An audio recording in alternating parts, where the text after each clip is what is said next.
আসবো খালুজি। এসো, কি খবর? বুবু ভালো তো? বড় বড় পা ফেলে জমিল আহমেদের সামনের চেয়ারে বসল ইশতিয়াক। কোনো রকমের ধানাইপানাই না করে সরাসরি জিজ্ঞেস করল, আছে ভালো? দুতিরা আগে গাজীপুর থাকত না? হু, গাজীপুর যেন কোথায় থাকত? সাহাপাড়ায়। ওর বড় ভাইয়ের তো ওখানে দোকান ছিল না? হ্যাঁ। আচ্ছা খালুজি, দুতিরা হঠাৎ রাজশাহী শিফট হল কেন? কপাল কুঁচকে ফেললেন জমিল আহমেদ। ফাইল থেকে মুখ উঠিয়ে ইশতিয়াকের দিকে তাকিয়ে বললেন, এসব কেমন প্রশ্ন? তাছাড়া তোমাকে তো বিয়ের দিন সব খুলেই বলেছে আলাউদ্দিন সাহেব। উনি বলেছেন উনার মতো করে, তবে সব কাজের পেছনেই তো শুধু একটি উদ্দেশ্যই থাকে না। তুমি ঠিক কি বলতে চাইছ? দুতিকে নিয়ে আমার মনে বেশ কিছু প্রশ্ন রয়েছে। প্রশ্ন থাকলে দুতিকে জিজ্ঞেস করো। শুধু শুধু মনে রেখে দিয়েছ কেন? চুপ হয়ে গেল ইশতিয়াক। দুতি আর 10টি স্বাভাবিক মেয়ের মতো নয়। তার চিন্তাভাবনা, কথাবার্তায় একটা রহস্য রয়েছে, যা প্রথম প্রথম তাকে মুগ্ধ করেছিল। ভেবেছিল আর 10টা স্বাভাবিক মেয়ের মতো নয়, দুতির মতো একজন জীবন সঙ্গিনীই তার চাই। তবে জীবনে দুতি প্রবেশের পর সে ক্ষণে ক্ষণে উপলব্ধি করতে পারছে দুতি তার জন্য সঠিক নয়। তাহলে কি সে খালুজিকে খুলে বলবে সব দুতির ব্যাপারে? তার ডিভোর্সের খবর থেকে প্রতি রাতে আসা ফোন কলের ব্যাপারে? এক মুহূর্তের জন্য সবটা খুলে বলার ইচ্ছা মনে জাগলেও পরবর্তীতে নিজেকে শান্ত করল ইশতিয়াক। লম্বা একটা দম ছেড়ে বলল, ঠিক আছে খালুজি, জেনে নেব। বিরক্ত করলাম বোধ হয় আপনাকে। তা তো করেছই। আমার মনে হয় তুমি দিনে দিনে আরও বেশি বেতাল হয়ে যাচ্ছ। নিজেকে সামলাও। প্রত্যুত্তরে কিছু না বলেই ইশতিয়াক বেরিয়ে এল জমিল আহমেদের অফিস রুম থেকে। দুতি দুতি দুতি পাগল হয়ে যাচ্ছে সে এই দুতিকে নিয়ে ভাবতে ভাবতে। কি সমস্যা তার? কেন এমন অদ্ভুত ব্যবহার করে? তার অতীতের কারণে? অতীতটা কি তার খুবই বিভীষিকাময় ছিল? আসসালামু আলাইকুম স্যার। পাশ থেকে মেয়েলি কণ্ঠস্বর শুনে থেমে পড়ল ইশতিয়াক। গম্ভীর মুখে সেদিকে চাইতেন তাথই বলল, কংগ্রাচুলেশনস স্যার। Thank you. ম্যামকে দেখাবেন না আমাদের? দেখাবো, সময় সুযোগ হলে দেখাবো। কপালের উপর থেকে চুল সরালো তাথই। আশেপাশে চোখ বুলিয়ে ধীর গলায় বলল, কিছু মনে না করলে একটি প্রশ্ন করি? করুন। আপনি কি কোনো বিষয়ে চিন্তিত? না, একদমই না। I am fine. আমি ঠিক আছি। চমকে উঠে এলোমেলো স্বরে ইশতিয়াক জবাব দিতেই কপাল কুঁচকে ফেলল তাথই। সত্যি? জি, আসছি। ইশতিয়াক পাশ ফিরে কেমিস্ট্রি ডিপার্টমেন্টের দিকে এগুতেই ছোট্ট একটি নিঃশ্বাস ফেলল তাথই। স্থির দৃষ্টিতে সবুজ ঘাসের দিকে চেয়ে সে নরম স্বরে বলল, আপনাকে আমার ভালো লাগে, ঠিক কতটা ভালো লাগে তা আমি বলে বোঝাতে পারব না। এবং আপনার বিয়ের খবর শুনে আমি প্রচুর কষ্ট পেয়েছি। দুরাত ধরে কেঁদেছি। তাথই এর কথা কানে পৌঁছাতেই পা থেমে গেল ইশতিয়াকের। হতভম্ব হয়ে পিছন ফিরল সে। একজনকে একজনের ভালো লাগা কি পাপ? যদি পাপই হয় তাহলে ভালো লাগা জিনিসটি কেন বানিয়েছেন আল্লাহ? রীতা বলতো বলে দে স্যারকে। সাহস পেতাম না। সেই সাহস তো ঠিকই আজ করতে পারলাম। তবে কেন দুদিন আগে করতে পারিনি বলতে পারবেন? ফেলে যাওয়া জায়গায় আবারও ফিরে এল ইশতিয়াক। তাথই এর জলে টলমল করা দুচোখের দিকে তাকিয়ে বলল, প্লিজ কাঁদবেন না, শুধু শুধু সিন ক্রিয়েট হবে। ঠিক আছে, কাঁদব না, আপনি বললে আমি সব করতে রাজি। শুধু আমায় এটুকু বলুন, কি করলে আপনাকে আর আমার ভালো লাগবে না? কি করলে আপনাকে মনে পড়বে না? কি করলে আমার আর কষ্ট হবে না? নিজেকে প্লিজ সামলান, আমি আসছি। অস্বস্তিকর এক পরিস্থিতিতে পড়ে ঠিক কি করা উচিত বুঝে উঠতে পারল না ইশতিয়াক। সংকুচিত গলায় জবাব দিয়ে সে দ্রুত পায় এগুলো নিজের ডিপার্টমেন্টের দিকে। মেয়েটি দুদিন আগে সাহস দেখালে কি দ্যুতির সঙ্গে নিজেকে জোড়াত সে? পরমুহূর্তেই নিজেকে ছোট মনে হল তার। কি ভাবছে সে এসব? চিন্তাভাবনায় এতটা অধপতন হয়েছে তার। ঘড়িতে সময় দেখে রিকশায় উঠে পড়ল দ্যুতি। বিকেল গড়িয়ে সন্ধ্যা হয়ে পড়েছে। চারিদিকে আঁধারেরা জড়ো হতে শুরু করেছে। সেদিনও সে রিকশায় ছিল, তবে তার পাশে ছিল শারজিম। চারদিকে ছিল ঘন আধার। তবে সেদিনের শহরটি ছিল খুব চেনা। আজ এই অচেনা শহরে একা রিকশায় বসেও মনে আতঙ্ক কাজ করছে না। আজকাল আতঙ্ক নামটি শুনলেই কেন যেন হাসি পায়, প্রচুর হাসি পায়। ঠোঁটের কোনায় হাসি নিয়ে চোখজোড়া বুঝল দ্যুতি। ঘটনার সূত্রপাত হয়েছিল স্পর্শার। মেয়েটি খুব অল্প দিনেই দ্যুতিকে বেশ আপন করে নিয়েছিল।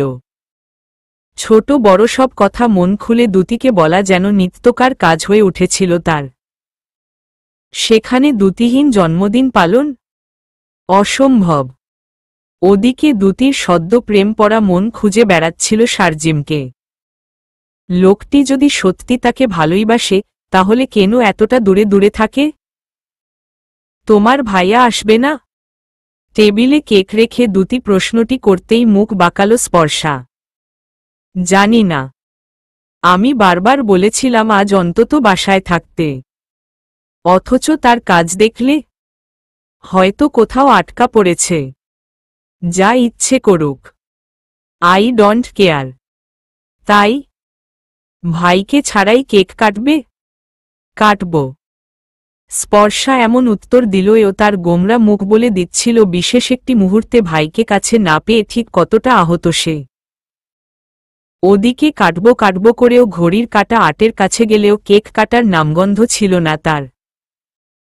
দ্যুতিও তাড়া দিচ্ছিল না। তার অভুক্ত চোখজোড়া একটিবার শারজিমকে দেখার আশায় বড্ড ছটফট করছিল। তুমি এখনো এখানে? দরজা খুলে শারজিমকে দেখে দ্যুতির বুকের ভেতরটায় যে উথালপাতাল শুরু হয়েছিল তা তার প্রশ্নে ক্রমেই রূপ নিল আতঙ্কে। দরজা থেকে সরে দাঁড়িয়ে কাপা গলায় সে বলল, না মানে স্পর্শা। এগিয়ে এলেন মহিমা বেগম। দ্যুতির কথা শেষ না হতেই সে বলল, তুই এত দেরি করছিলি কেন? ওদিকে দেখ গিয়ে তোর বোন গাল ফুলিয়ে বসে আছে। থাকুক, আমার কাজ না হলে কিভাবে আসব?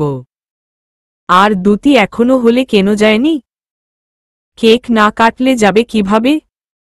আশ্চর্য, তো কেক কাটতে পারোনি? রাত হয়েছে কত, সে খেয়াল আছে?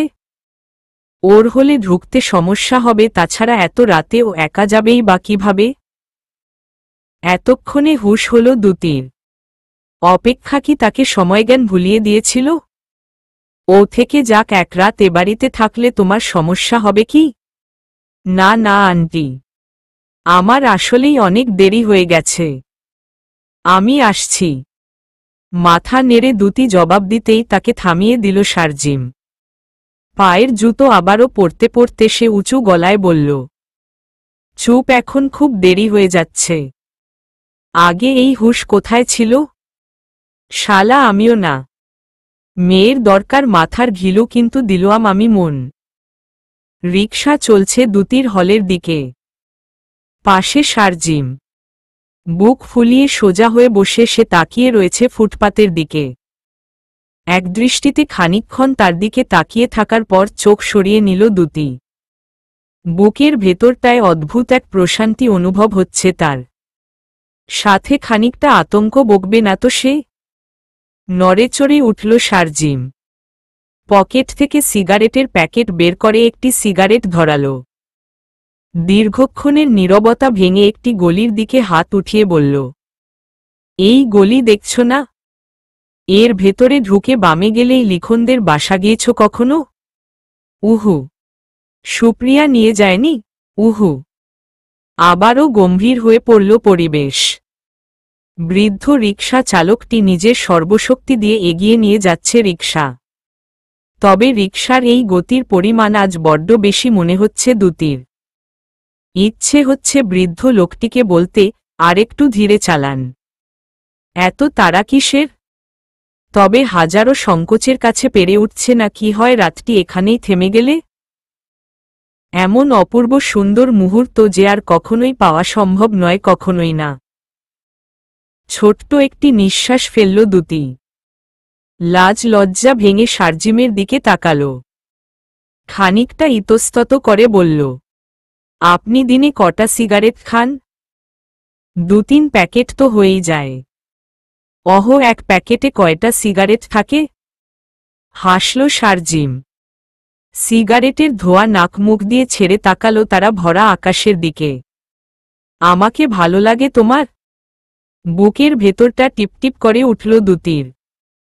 গালের উঁচু হাড় চিরচির করে উঠতেই ঠোঁট কামড়ে ফুটপাতের দিকে চাইল সে। তাহলে কি ধরে নেব আমাকে ভালো লাগে না তোমার? ঘাড় নেড়ে ধীর স্বরে দ্যুতি বলল। উহু। তাহলে কি ধরে নেব ভালো লাগে? জানি না। আবারও মৃদু হাসল শারজিম। এদিকে তাকাও। উহু। কেন? জানি না। আচ্ছা, আপনি রবীন্দ্রসঙ্গীত শোনেন? শুনি না, তবে কেউ শুনতে চাইলে বাধাও দেব না। চোখজোড়া ছলছলে হয়ে উঠল দ্যুতির। ভালোবাসা এত তৃপ্তির? তবে কি কাউকে মন থেকে ভালোবেসে চরম সুখের এক রাজ্যেও পৌঁছানো যায়? চোখজোড়া মুছে শারজিমের দিকে চাইল সে। ঠোঁট ভর্তি হাসি নিয়ে বলল, আমার খুব ভালো লাগে। শুনতে না গাইতে? দুটোই। স্পর্শা কতদূর শিখল? আপনি বরং ওর কাছেই জেনে নেবেন। ঠিক আছে, জেনে নেব। ও আপনাকে প্রচুর ভালোবাসে, আপনি কেন ওর জন্য সময় রাখেন না? আজকের দিনে ও আপনাকে কতটা মিস করেছে জানেন? জানি। তাহলে সময়মত আসেননি কেন? সে প্রশ্নের জবাব না দিয়ে আরেকটি সিগারেট ধরাল শারজিম। সেদিকে চেয়ে দ্যুতি মুগ্ধ চোখে শারজিমের ঠোঁটের ছোঁয়ায় সিগারেটকে পুড়তে দেখল, এভাবে পুড়ছে তার বুকের ভেতরটাও। লোকটিকে দেখলেই জ্বালাপোড়া, কষ্ট, হাসি, তৃপ্তি, ভালো লাগার মিশ্র অনুভূতি কেন হয়? আচ্ছা, একটা ব্যক্তিগত প্রশ্ন করি? দ্যুতির প্রশ্নে তার দিকে ফিরল শারজিম। আবছা আলোয় ভেসে ওঠা দ্যুতির উজ্জ্বল মুখের দিকে মুগ্ধ দৃষ্টিতে তাকিয়ে বলল, করো। আপনার জীবন সঙ্গী হিসেবে কেমন মেয়ে পছন্দ? তোমার মতো বলবো না, কারণ আমার যে জীবন সঙ্গিনী হিসেবে তোমাকেই চাই।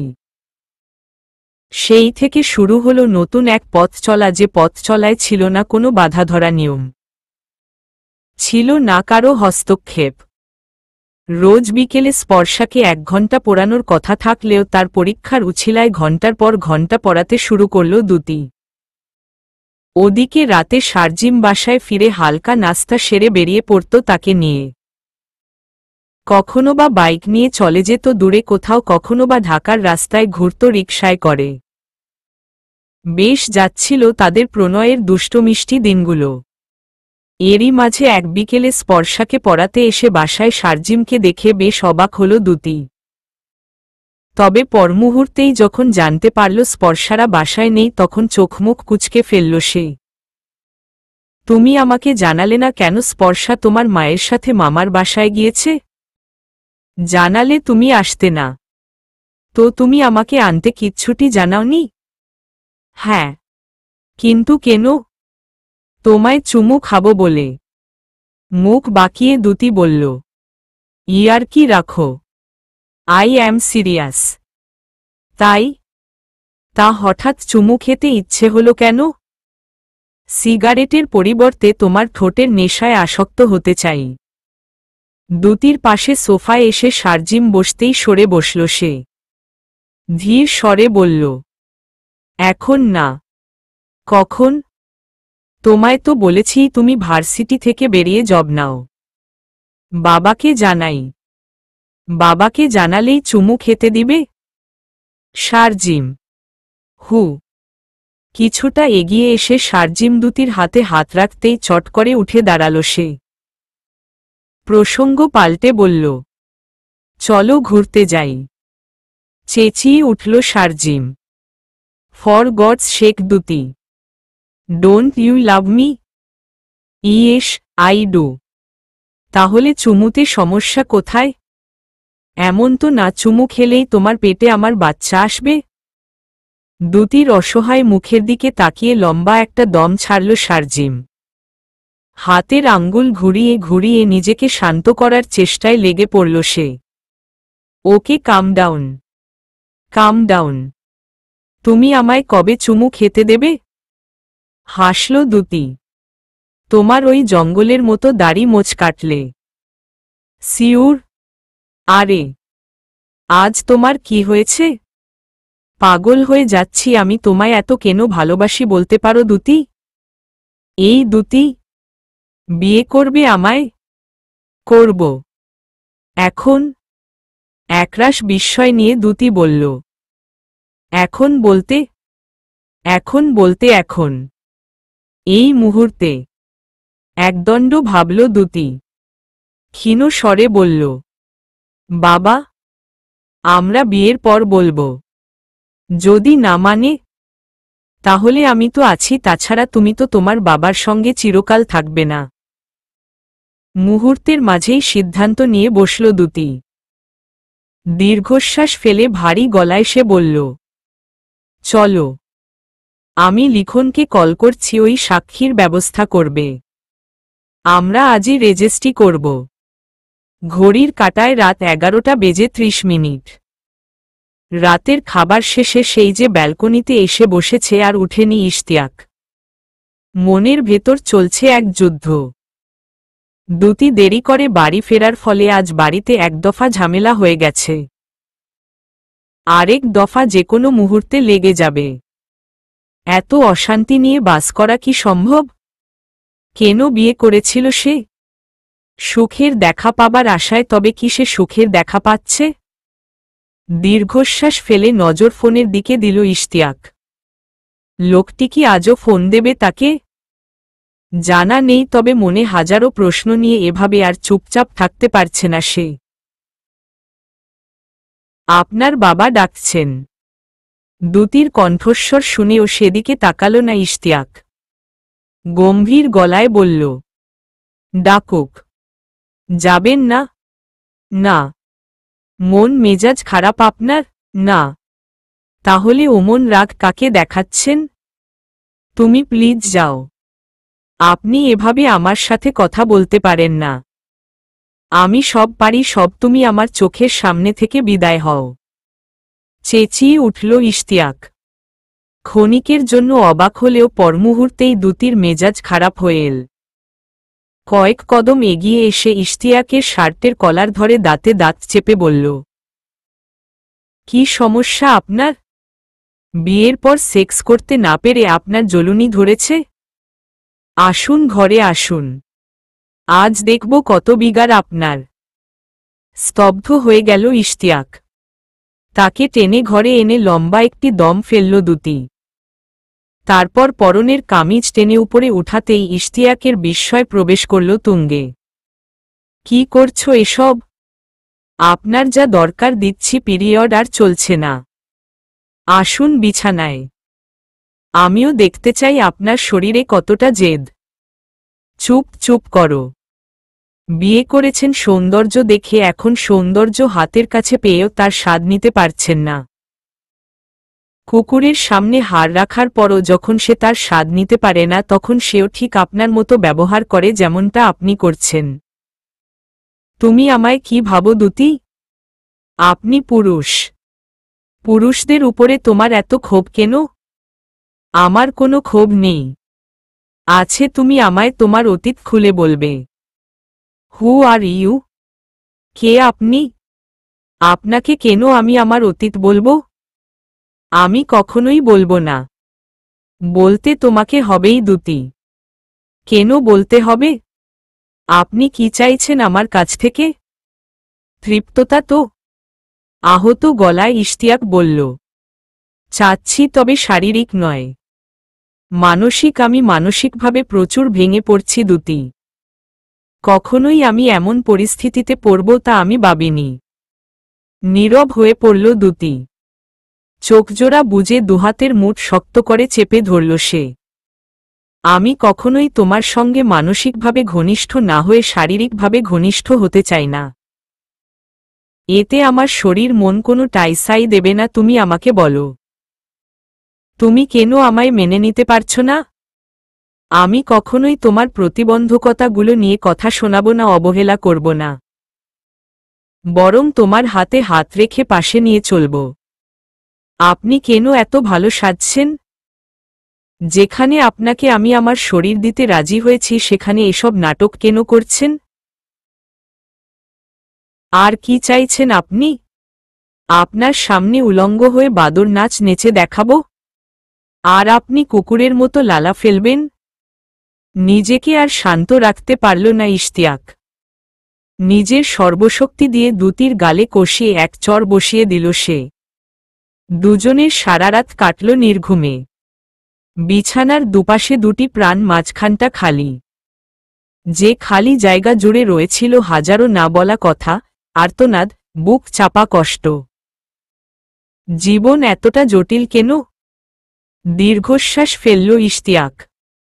মানুষের জীবন আসলেই খুব দুর্বোধ্য। নয়তো এক জীবনে এত বাধা বিপত্তি কেন থাকবে?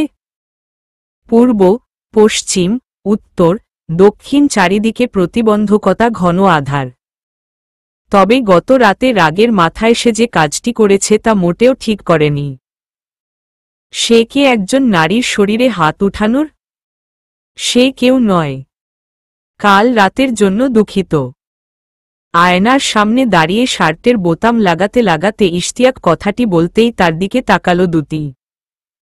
আপনি কেন অযথা দুঃখিত হবেন? দুঃখিত তো আমার হওয়া উচিত। আমি স্ত্রী হয়েও আপনাকে শারীরিক দিক দিয়ে সুখ দিতে পারছি না। দ্যুতি, প্লিজ, এখন অন্তত না। কথা বাড়ালো না দ্যুতি।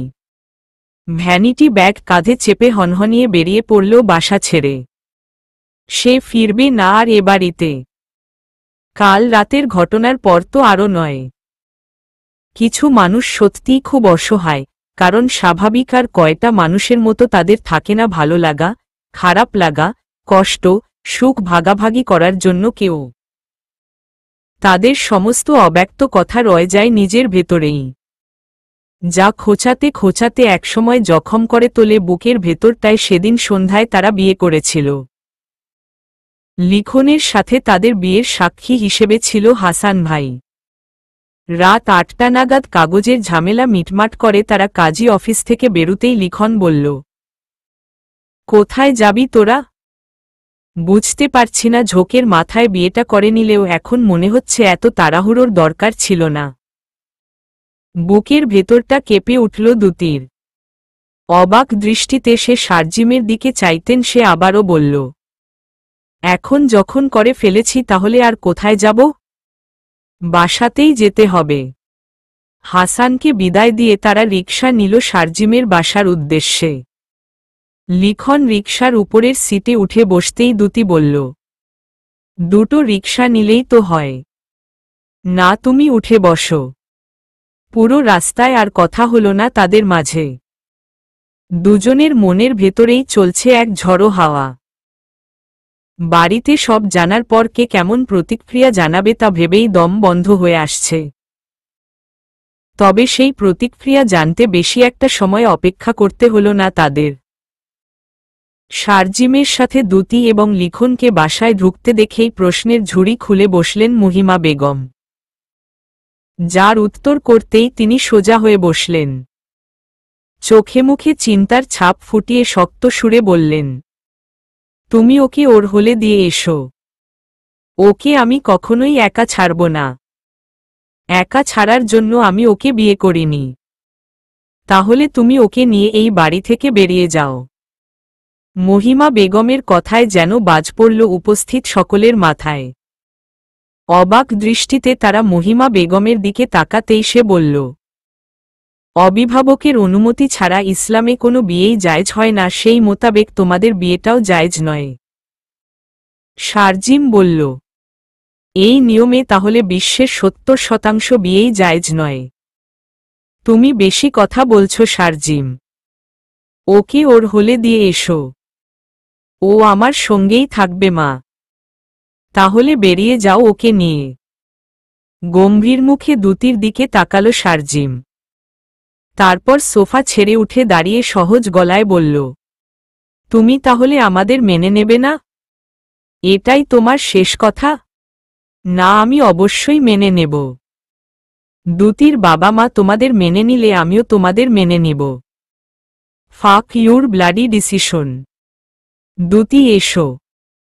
বাসা থেকে বেরিয়ে রিকশায় উঠে বসে সিগারেট ধরালো শারজিম। নাকমুখ দিয়ে ধোঁয়া ছাড়তে ছাড়তে কাপা হাত কচলাতে শুরু করল সে। শারজিমের দিকে অসহায় চোখে তাকিয়ে দ্যুতি বলল, কিন্তু উনি তো আমায় পছন্দ করতেন, তাহলে এখন আমাকে ছেলের বউ হিসেবে মানছে না কেন?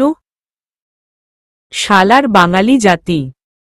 ছেলের পছন্দ করা মেয়েকে মেনে নিলে মহাভারত অশুদ্ধ হয়ে যাবে না? থার্ড ক্লাস মেন্টালিটি হলে যা হয়, লিখন তোর বাসায় এক রাত থাকা যাবে? উপর থেকে লিখন বলল, এটাও যদি তোর জিজ্ঞেস করতে হয় তাহলে আর কিসের ফ্রেন্ড তুই? তারা গিয়ে উঠল লিখনদের ফ্ল্যাটে। ফ্ল্যাটটি বেশ ছোটমোটো।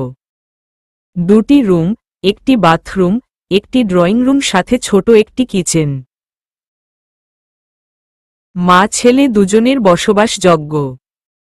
তাতে দ্যুতিরা এসেই হল বিপদ।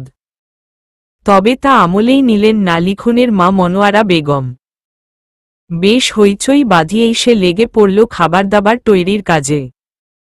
খাওয়া দাওয়া শেষে লিখনের ঘর খালি করে দেয়া হল শারজিম এবং দ্যুতির জন্য। তারা যখন রুমে প্রবেশ করল তখন রাত বাজে 12টা। বিছানায় শরীর এলিয়ে দিয়ে শারজিম বলল, কালই আমি বাসায় ব্যবস্থা করব, চিন্তা করো না। এত দ্রুত বাসা পাবে? পাবো, টাকা থাকলে। আজকাল কি না হয়? তোমার কাছে ওত টাকা পয়সা আছে? হাসল শারজিম। আছে, টাকা নিয়ে তোমার ভাবতে হবে না। আর হ্যাঁ, কাল বিকেলে গিয়ে তুমি হলো ছেড়ে দেবে। জিনিসপত্রাদি যা আছে নিয়ে আসবে। তুমি যাবে না আমার সাথে? কেন নয়? অবশ্যই। ঠোঁটের কোণায় হাসি ফুটল দ্যুতির। চুলের খোপা খুলে আয়নার সামনে দাঁড়াল সে। ভালোবাসার অনুভূতি যে সম্পূর্ণ আলাদা তা জানতে বেশি একটা বেগ পেতে হয়নি তার। তবে আজ তাদের ভালোবাসা পূর্ণতা পেল। পরিতৃপ্ত সেই ভালোবাসার অনুভূতি কি তাহলে অবর্ণনীয়? ভালোবাসার জন্য মনে যেখানে হাজারো অনুভূতি সৃষ্টি হয়, সেখানে সেই ভালোবাসায় পরিতৃপ্ততা পেয়ে সে অনুভূতিগুলো কি পাল্টে যায়? নাকি হাজারো সেই অনুভূতিগুলো বাস্তবে রূপ নিতে শুরু করে? হঠাৎ পেটে একজোড়া হাতের স্পর্শ পেয়ে আয়নার দিকে তাকালো দ্যুতি। পেছনে শারজিমের হাস্যজল মুখটি দেখে শীতল এক বাতাস খেলে গেল তার পুরো শরীর জুড়ে। তাকে ঘোরালো শারজিম।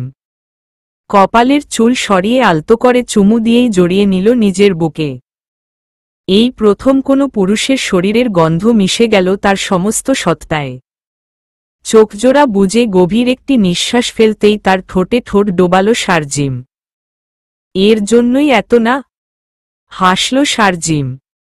দ্যুতির হাত ধরে টেনে বিছানায় এনে শুইয়ে দিয়ে বলল, শুধুই কি এর জন্য? আর কি? বলেছিলাম না, দরকার তোমার মাথার ঘিলু, কিন্তু আমি তোমায় দিয়ে বসেছি মন। যা, সব সময় আমাকে ওভারশ্যাডো করবে না। করলাম না। শার্টের বোতাম খুলে দ্যুতির দুহাতে নিজের হাত ঠেকিয়ে তার গলায় মুখ ডোবালো শারজিম। পাজোড়া নিয়ে খেলা করাতে শুরু করল দ্যুতির পায়ের সঙ্গে।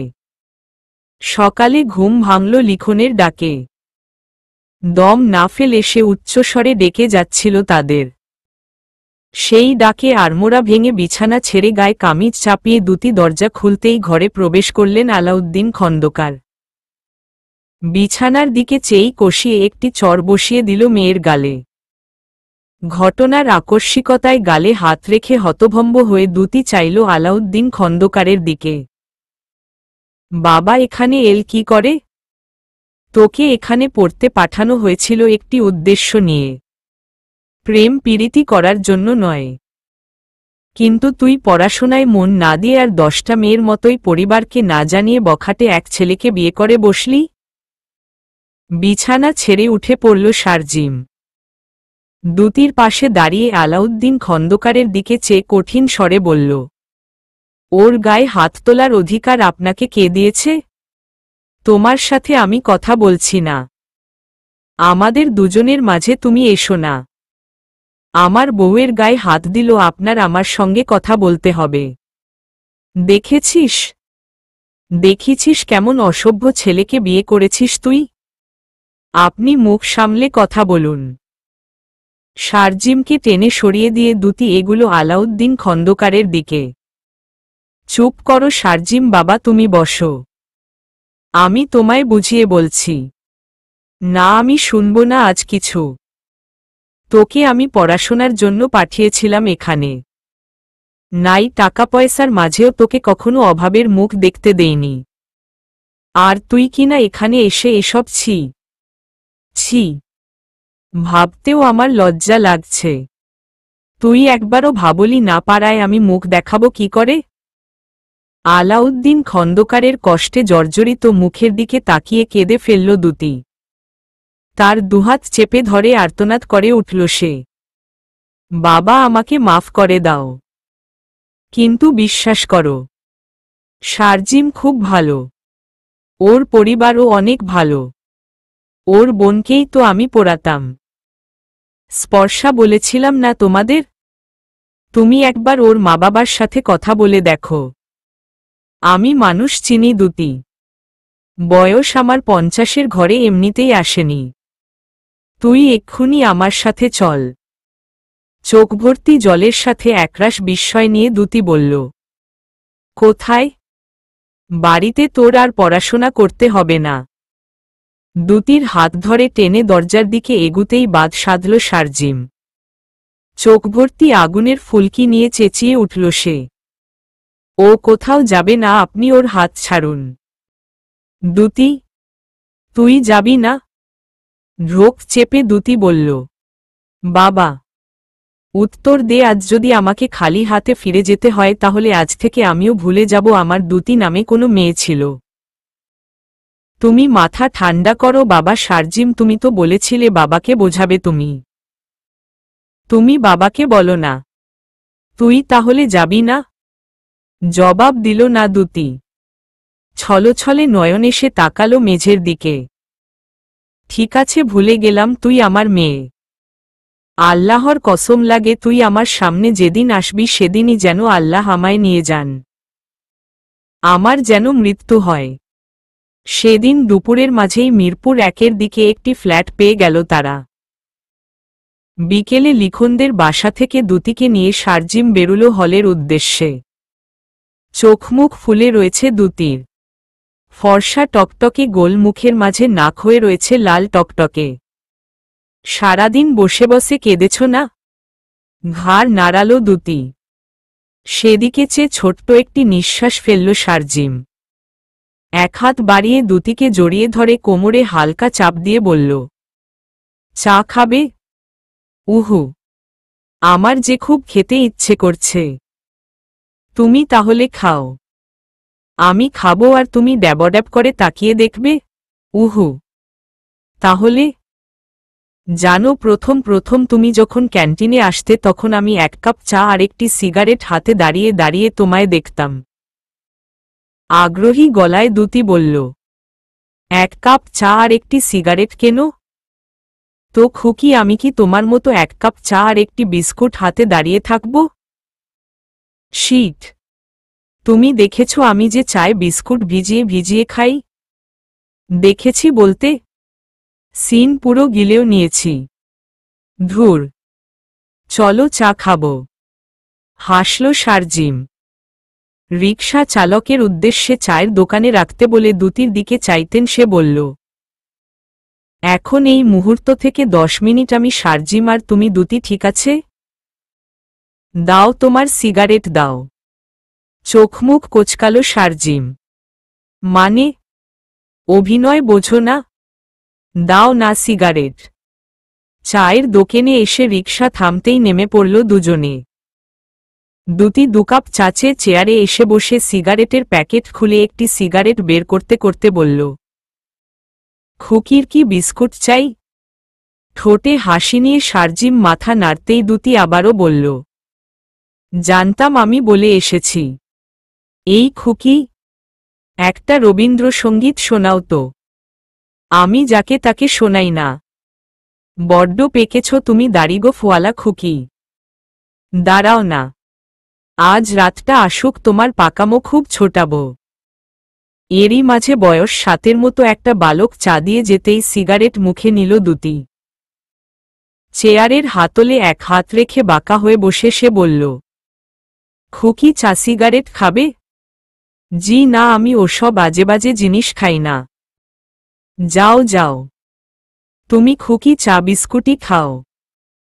এক হাতে লাইটার নিয়ে সিগারেটে আগুন জ্বালিয়ে একটি টান দিতেই গলার ভেতরটা জ্বলে উঠল দুটির। মুহূর্তেই নাক মুখে ধোঁয়া ঢুকে দম বন্ধ হয়ে আসার জোগাড় হতেই কাশতে শুরু করল সে। পাশে বসে দুটিকে দেখে খলখল করে হেসে উঠল শারজিম। সিগারেট সে সবার কর্ম নয় রে। 7 সকালে বেরিয়ে যায় শারজিম। বাড়ি ফেরে রাত 8টার দিকে।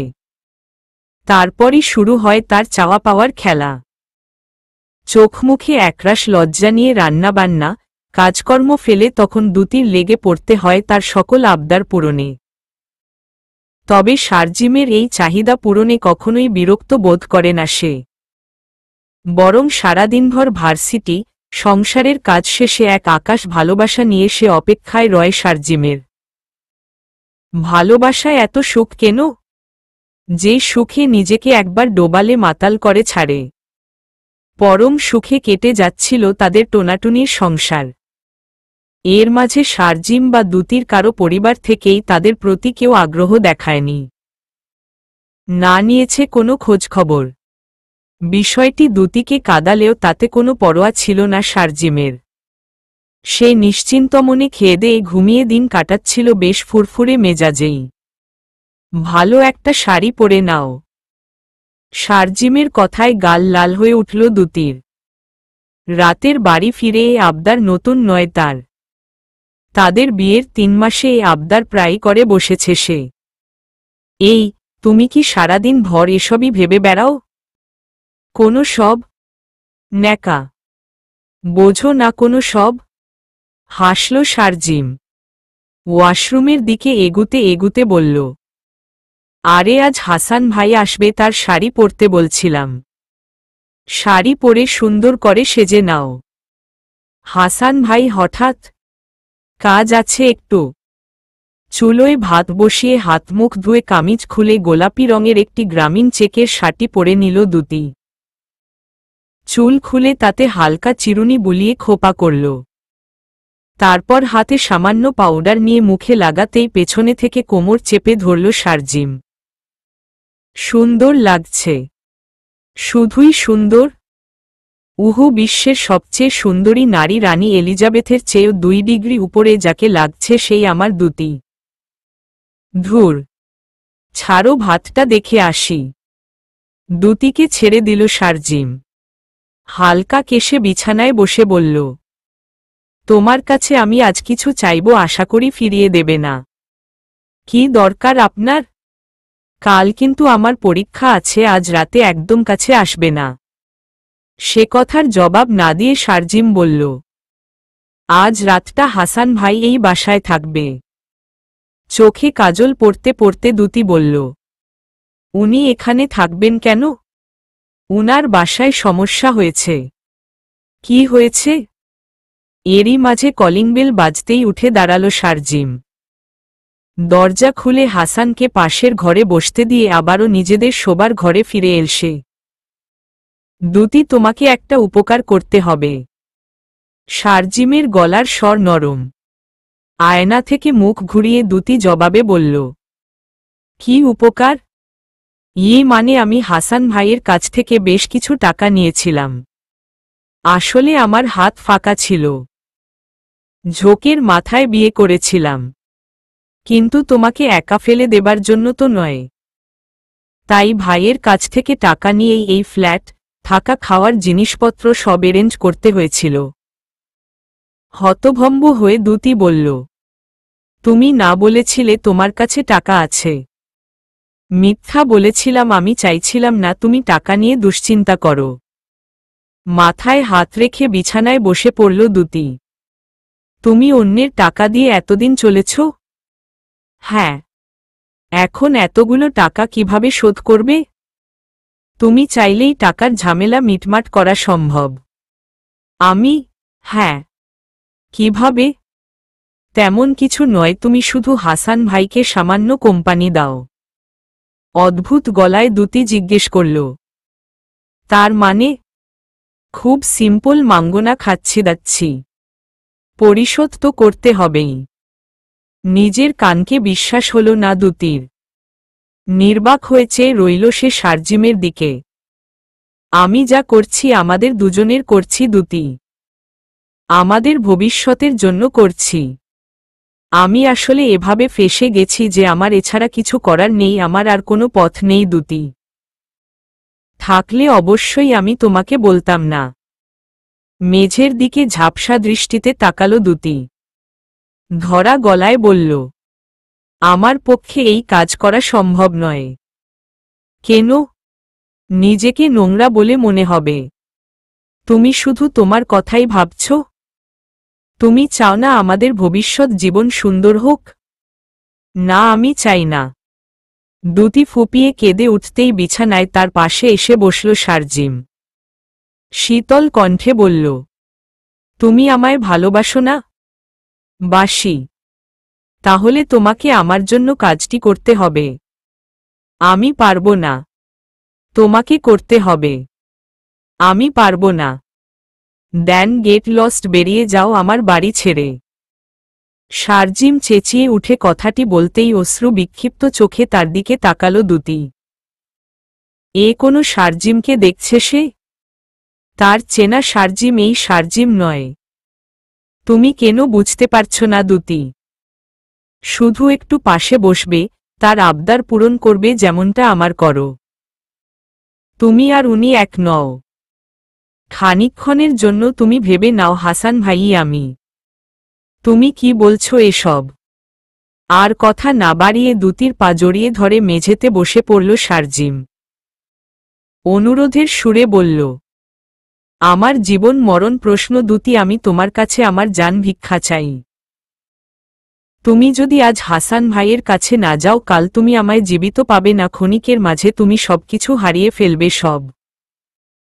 তখন হাজার কাঁদলেও আমি আর ফিরব না দ্যুতি। বুকের ভেতরটায় অসহ্য যন্ত্রণা অনুভব করল দ্যুতি। বিছানার চাদর খামচে ধরে চোখজোড়া বুঝল সে। আমি তোমায় ভালোবাসি দ্যুতি, আমার ভালোবাসার কসম দিয়ে তোমায় বলছি, তুমি যাও। যাবে না তুমি? ঝোড়ো ঝোড়ো করে কেঁদে ঘাড় নাড়াতেই উঠে দাঁড়াল শারজিম। দ্যুতির চোখের পানি মুছে তার কপালে চুমু দিয়ে বলল, দ্যাটস মাই গার্ল। হাসান ভাই অপেক্ষা করছে, তুমি যাও। দ্যুতি ঘরে প্রবেশ করতেই মৃদু হাসল হাসান। খানিকটা সরে বসে দ্যুতিকে বসার জায়গা করে দিয়ে বলল, দেশের কি এক পরিস্থিতি। আজকাল মন্ত্রী টন্ত্রীদের কথা শুনলেও এখন হাসি পায়। কাল জোহরুল সাহেব কি বলেছেন শুনেছ? মাথা নেড়ে দ্যুতি না সম্বোধন করতেই হাসান আবারও মৃদু হাসল। পতিতালয় নাকি বন্ধের ব্যবস্থা করবে। আমি বলি, দেশে অরাজকতা সৃষ্টির কি দরকার? পতিতালয় চলছে, চলুক না। এ ছাড়া কিভাবে চলবে পুরুষেরা? শরীরের চাহিদা ঘরের বউ পূরণে ব্যর্থ হলে রাস্তা থেকে মেয়েদের ধরে বেঁধে নিয়ে তারা কাজ সারবে? পুরো শরীর ঘিন ঘিন করে উঠল দ্যুতির। এই সেই লোক যাকে সাক্ষী রেখে বিয়ের মতো একটি পবিত্র বন্ধনে জুড়েছিল তারা। একটি পতিতালয় বন্ধ হলে দেশে কত গুম, খুন, রেপ বাড়বে তা ধারণা করতে পারছ? দ্যুতির দিক থেকে কোনো রকমের সাড়া না পেয়ে তার দিকে খানিকটা এগিয়ে বসল হাসান। সহজ গলায় বলল, দেখি এদিকে এসে ঘাড়টা টিপে দাও তো। রোবটের মতো উঠে দাঁড়িয়ে দুতি হাসানের ঘাড়ে হাত রাখতেই বিশ্রী এক শব্দ মুখ দিয়ে আওয়ালো সে। তারপর একটি সিগারেট ধরিয়ে নাক মুখ দিয়ে ধোঁয়া ছেড়ে তাকালো দুতির পায়ের দিকে। তবে যাই বলো, পতিতাদের সাথে শুয়ে মজা নেই। শুয়ে মজা কিন্তু সাধারণ ঘরের সুন্দরী মেয়েদের সাথেই। আহ কি তাদের শরীরের ঘ্রাণ পুরো মাতাল করে দেয়। তুমি কি জানো দুতি, তোমার হিপ কি সুন্দর। হাঁটলে মনে হয় পেছনে থেকে ধরে ফেলি দুটোকে। চোয়াল শক্ত হয়ে এল দুতির। হাসানের ঘাড় থেকে হাত সরিয়ে কয়েক কদম পিছিয়ে পড়তেই পেছনে ফিরল হাসান। দুতির দুহাত ধরে তাকে জোর করে নিজের পাশে বসিয়ে দুহাত শক্ত করে চেপে ধরে নরম সুরে বলল, কি হলো, সরে গেলে যে। সে কথার জবাব না দিয়ে চোখজোড়া বুঝল দুতি। সময় নিয়ে ক্ষীণ স্বরে বলল, শারজিম আপনার কাছে থেকে কত টাকা নিয়েছে? কেন, তুমি সে টাকা পরিশোধ করবে? হ্যাঁ। চোখ মেলে দুতি জবাব দিতেই খলখল করে হেসে উঠল হাসান। কিভাবে করবে? তোমার বাবার কাছ থেকে চাইবে না শারজিমের বাবার কাছ থেকে? সেটা আমার ব্যাপার। আপনি টাকার পরিমাণটা বলুন। আমি টাকা চাই না, টাকার বদলে আমি যা চাই তা আমি শারজিমকে জানিয়ে দিয়েছি। চোখে মুখে বিশ্রী এক হাসি নিয়ে খপ করে দুতির কোমর চেপে ধরল হাসান। তাকে টেনে নিজের শরীরের সাথে মিশিয়ে ঠোঁটজোড়া নিল নিজের ঠোঁটের দখলে। দুতির ছটফটানি উপেক্ষা করে ধীরে ধীরে সে ঠোঁট ছেড়ে কানের দিকে এগুতেই চেঁচিয়ে উঠল দুতি। নিজের সকল শক্তি দিয়ে তাকে ধাক্কা মেরে এগুলো শারজিমের খোঁজে। উনাকে এখনই বাসা থেকে বের করে দাও প্লিজ শারজিম।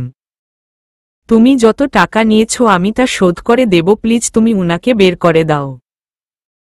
সবেমাত্র বিছানায় শরীর মেলে দিয়েছিল শারজিম। এরই মাঝে এলোমেলো পায়ে দুতিকে দৌড়ে ঘরে ঢুকতে দেখে উঠে পড়ল সে। এগিয়ে এসে দুতির ঠোঁট স্পর্শ করে বলল, রক্ত ঝরছে। ঝরুক, তুমি উনাকে বের করে দাও। আমি সব টাকা পরিশোধ করব। তুমি করবে? কিভাবে করবে? সেটা আমি তুমি মিলে আজ রাতে ভেবে ঠিক করব, একটা ব্যবস্থা হবেই। দুতির কথাগুলো আমলে নিল না শারজিম। সে বলল, কেন বাচ্চাদের মতো জিদ করছো দুতি? এক রাতের ব্যাপারই তো। চেঁচিয়ে উঠল দুতিও। পাগল হয়েছ তুমি?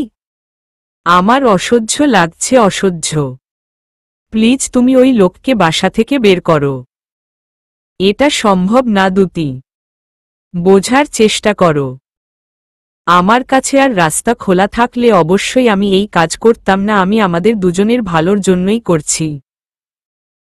আর তুমি আমাকে যা করতে বলছো তা করলে আমি ভালো থাকব না, কখনোই ভালো থাকব না।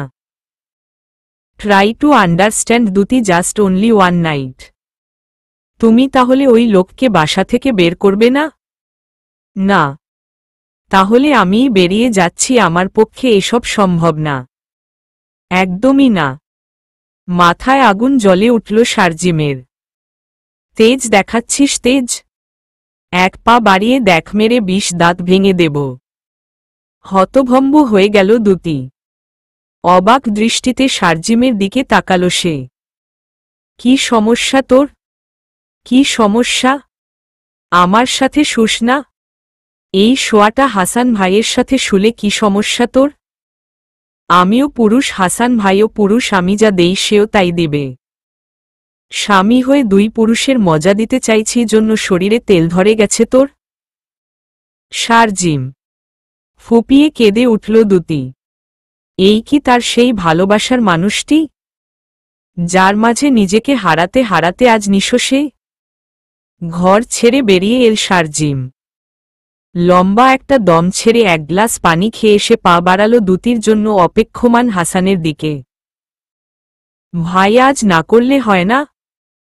ও ছোট তো, ভয় পাচ্ছে। বান্দির পোলা কষ কি? তুই যে ভিডিও দেখাইছস তাতেই তো খাড়াই আছে। পাঠা মাগিরে। ঠিক আছে ভাই, তবে একটু ধীরে সুস্থে। শারজিমের কথা শেষ না হতেই হাসান বলল, এইটা ধীরে হলে তোর আর সভাপতি হওয়া হইছে। খাড়াই খাড়াই বাল দেইখো। আর কথা বাড়াল না শারজিম। বড় বড় পা ফেলে সে বেরিয়ে এল ফ্ল্যাট ছেড়ে। বুকের ভেতরটায় তার হালকা ব্যথা অনুভব হচ্ছে। অভিনয়ের খেলায় নেমে সত্যিই কি সে ভালোবেসে ফেলল দ্যুতিকে? দরজা খোলার শব্দ পেয়ে দরজার দিকে তাকালো দ্যুতি। তবে শারজিমের পরিবর্তে হাসানকে ঘরে ঢুকতে দেখে বুকের ভেতরটা কেঁপে উঠল তার। জোর গলায় কয়েকবার শারজিমকে ডেকেও তার দিকে থেকে কোনো সাড়া না পেয়ে দৌড়ে ওয়াশরুমের দিকে এগুতেই তাকে ধরে ফেলল হাসান। হাতের গামছা দিয়ে দ্রুত দ্যুতির মুখ পেঁচিয়ে বিছানায় ছিটকে ফেলল তাকে।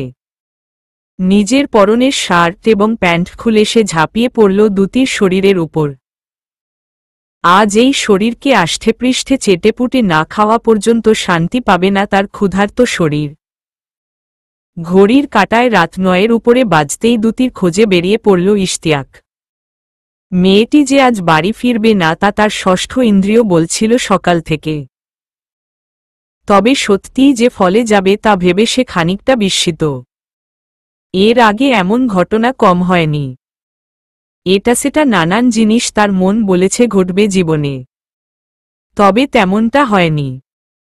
কখনোই তার মনে চলা ঘটনা বাস্তবে রূপ নেয়নি। তবে এবার কেন? অপ্রীতিকর ঘটনা বলে ছোট্ট একটি নিঃশ্বাস ফেলল ইশতিয়াক। রিকশা পুঠিয়ার দিকে নিতে বলে সে তাকালো তারাভরা আকাশের দিকে।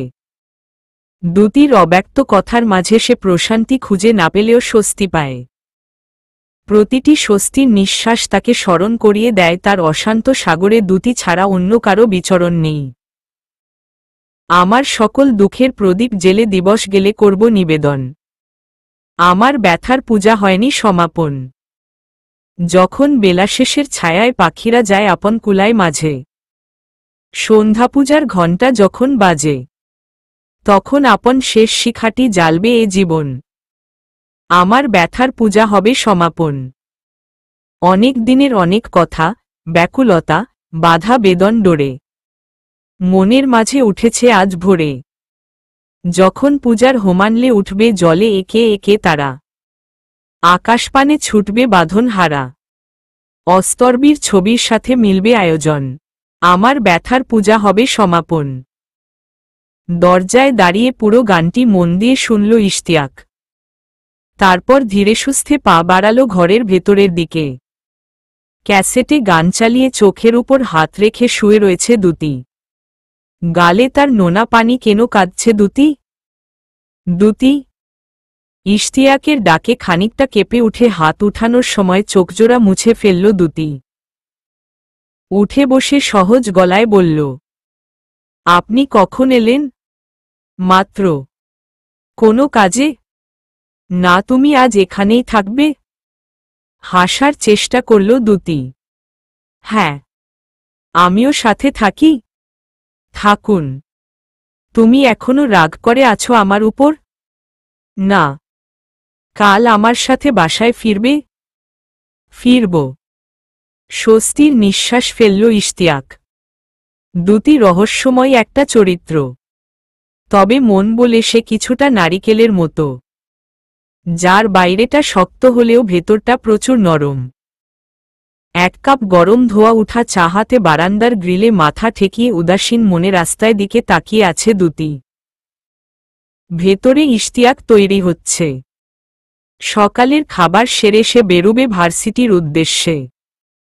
হয়তো আবার বিকেলেই ফিরে আসবে, যদি না বিকেলের মাঝে তাদের বাড়িতে গিয়ে উপস্থিত না হয় সে। লোকটি কেন করে এসব? তাকে ভালোবেসে? অবচেতন মন উত্তর খানা করতেই উত্তরে হেসে উঠল দ্যুতি। সকালের মিষ্টি রোদ গালে ছুঁয়ে যাচ্ছে তার। গতরাতে গুড়ি গুড়ি বৃষ্টি হওয়ায় আবহাওয়া এখন অনেকটা শীতল। গরমের উত্তাপটা গতকালকের মতো আর নেই। হঠাৎ রতির উচ্চস্বরে কান্নার আওয়াজ কানে আসতেই সম্বিত ফিরল দ্যুতির। চায়ের কাপ চেয়ারে রেখে দ্রুত বারান্দার শেষ মাথায় আসতেই দেখতে পেল উঠানে নামার সিঁড়ির মাথায় চিৎপটাং হয়ে পড়ে নির্বিকারভাবে চিৎকার করে কেঁদে যাচ্ছে রতি। বুকের ভেতরটা কেঁপে করে উঠল দ্যুতির। সেদিকে দৌড়ে গিয়ে রতিকে উঠিয়ে কোলে নিয়ে মাথায় হাত বুলিয়ে বলল, কোথায় লেগেছে? ইস, মাথায় লেগেছে? কাঁদে না মা, আমার পানি দিলেই ঠিক হয়ে যাবে। রতিকে নিয়ে দ্যুতি গোসলখানার দিকে এগুতেই রুনা বেরিয়ে এল রান্নাঘর থেকে। মেয়েকে কোলে নিয়ে এসে মাথায় পানি ঢালতে শুরু করতেই দ্যুতি এগুলো বারান্দার দিকে। তুমি এখানেই দাঁড়িয়েছিলে অথচ মেয়েটির পড়ে যাওয়াটা তোমার চোখে পড়েনি? নিতা জবাব দিল, না, আমি দেখিনি। ঠিক আছে, পড়ে যাওয়াটা না হয় চোখে না পড়ল, পরবর্তীতে ও যে চিৎকার করে কাঁদছিল তখনও কি তা তোমার কানে যায়নি? তুমি বড্ড বেশি বাজে বকছ দ্যুতি, একদিনের জন্য এসেছ, ঠিকঠাক ভাবে থাকো। আমাকে নিয়ে তোমার ভাবতে হবে না। আর একটি কথা, তুমি জীবনে মা হবে না, তোমার ছেলেপুলে হবে না। নিজে আজ না করলে কাল তোমারটাও কেউ দেখবে না। কি বললে তুমি? কি বললে? সে কথার জবাব না দিয়ে দড়ির উপর থেকে মেলা গামছা নিয়ে দ্যুতি গোসলখানার দিকে এগুতেই রাগে পুরো শরীর জ্বলে উঠল নিতার। কি বলতে চাইছে দ্যুতি? সে জীবনে কখনো মা হতে পারবে না। দাঁতে দাঁত চেপে মনে মনে খানিকক্ষণ গালি আওড়িয়ে এসে এগুলো ইশতিয়াকের খোঁজে।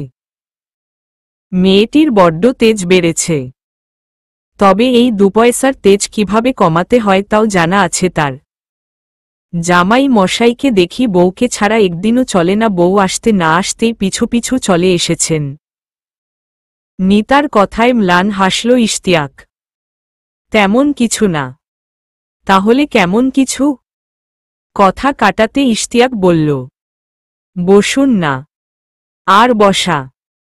এ বাড়িতে আমার একদণ্ড নীরবে বসার উপায় আছে? সব দিক সামলিয়ে যখন ঘরে গিয়ে বসি তখনই শুরু হয়ে যায় আম্মার ডাকাডাকি। বৈষম্য করেন খুব উনি। কি বলবে ভেবে পেল না ইশতিয়াক। নীরবে সে তাকিয়ে রইল নিতার দিকে।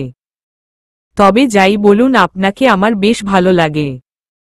আপনি অনেক সাধাসিধে গোছের একজন মানুষ, ভেতরে প্যাচগোছ একদম নেই। আমার বড় ভাই সিলেটে থাকে, উনিও ঠিক আপনার মতোই। কাল রাতে তো একদণ্ডের জন্য ভেবেই বসেছিলাম ভাইয়া এসেছে। পরে দিদার বলল না, ইশতিয়াক এসেছে। স্বভাব সুলভ আবারও হাসল ইশতিয়াক। নিতা বলল, কিছু মনে না করলে একটা কথা বলি? জি অবশ্যই। দ্যুতি আপনার সাথে ঠিকঠাক ব্যবহার করে তো? কপাল কোচকালো ইশতিয়াক। নিতা কি দ্যুতির অতীত সম্পর্কে কিছু বলতে চাইছে? হ্যাঁ করে। যাকগে, করলেই ভালো। তবে আমি আপনাকে বড় ভাই মানি জন্যই একটা কথা বলে রাখি, যেন পরবর্তীতে কিছু হলে আপনি আমায় কিছু না বলতে পারেন। কেমন কথা? আপনি খোঁজ নিন দ্যুতি প্রতিদিন পার্লারের নাম করে কোথায় যায়, কিংবা পার্লারে গিয়েই বা কি করে, পারলে এসব খোঁজ নিন। আবার ভাববেন না আমি আমার ননদের সংসার লুটপাটের ধান্দায় আছি।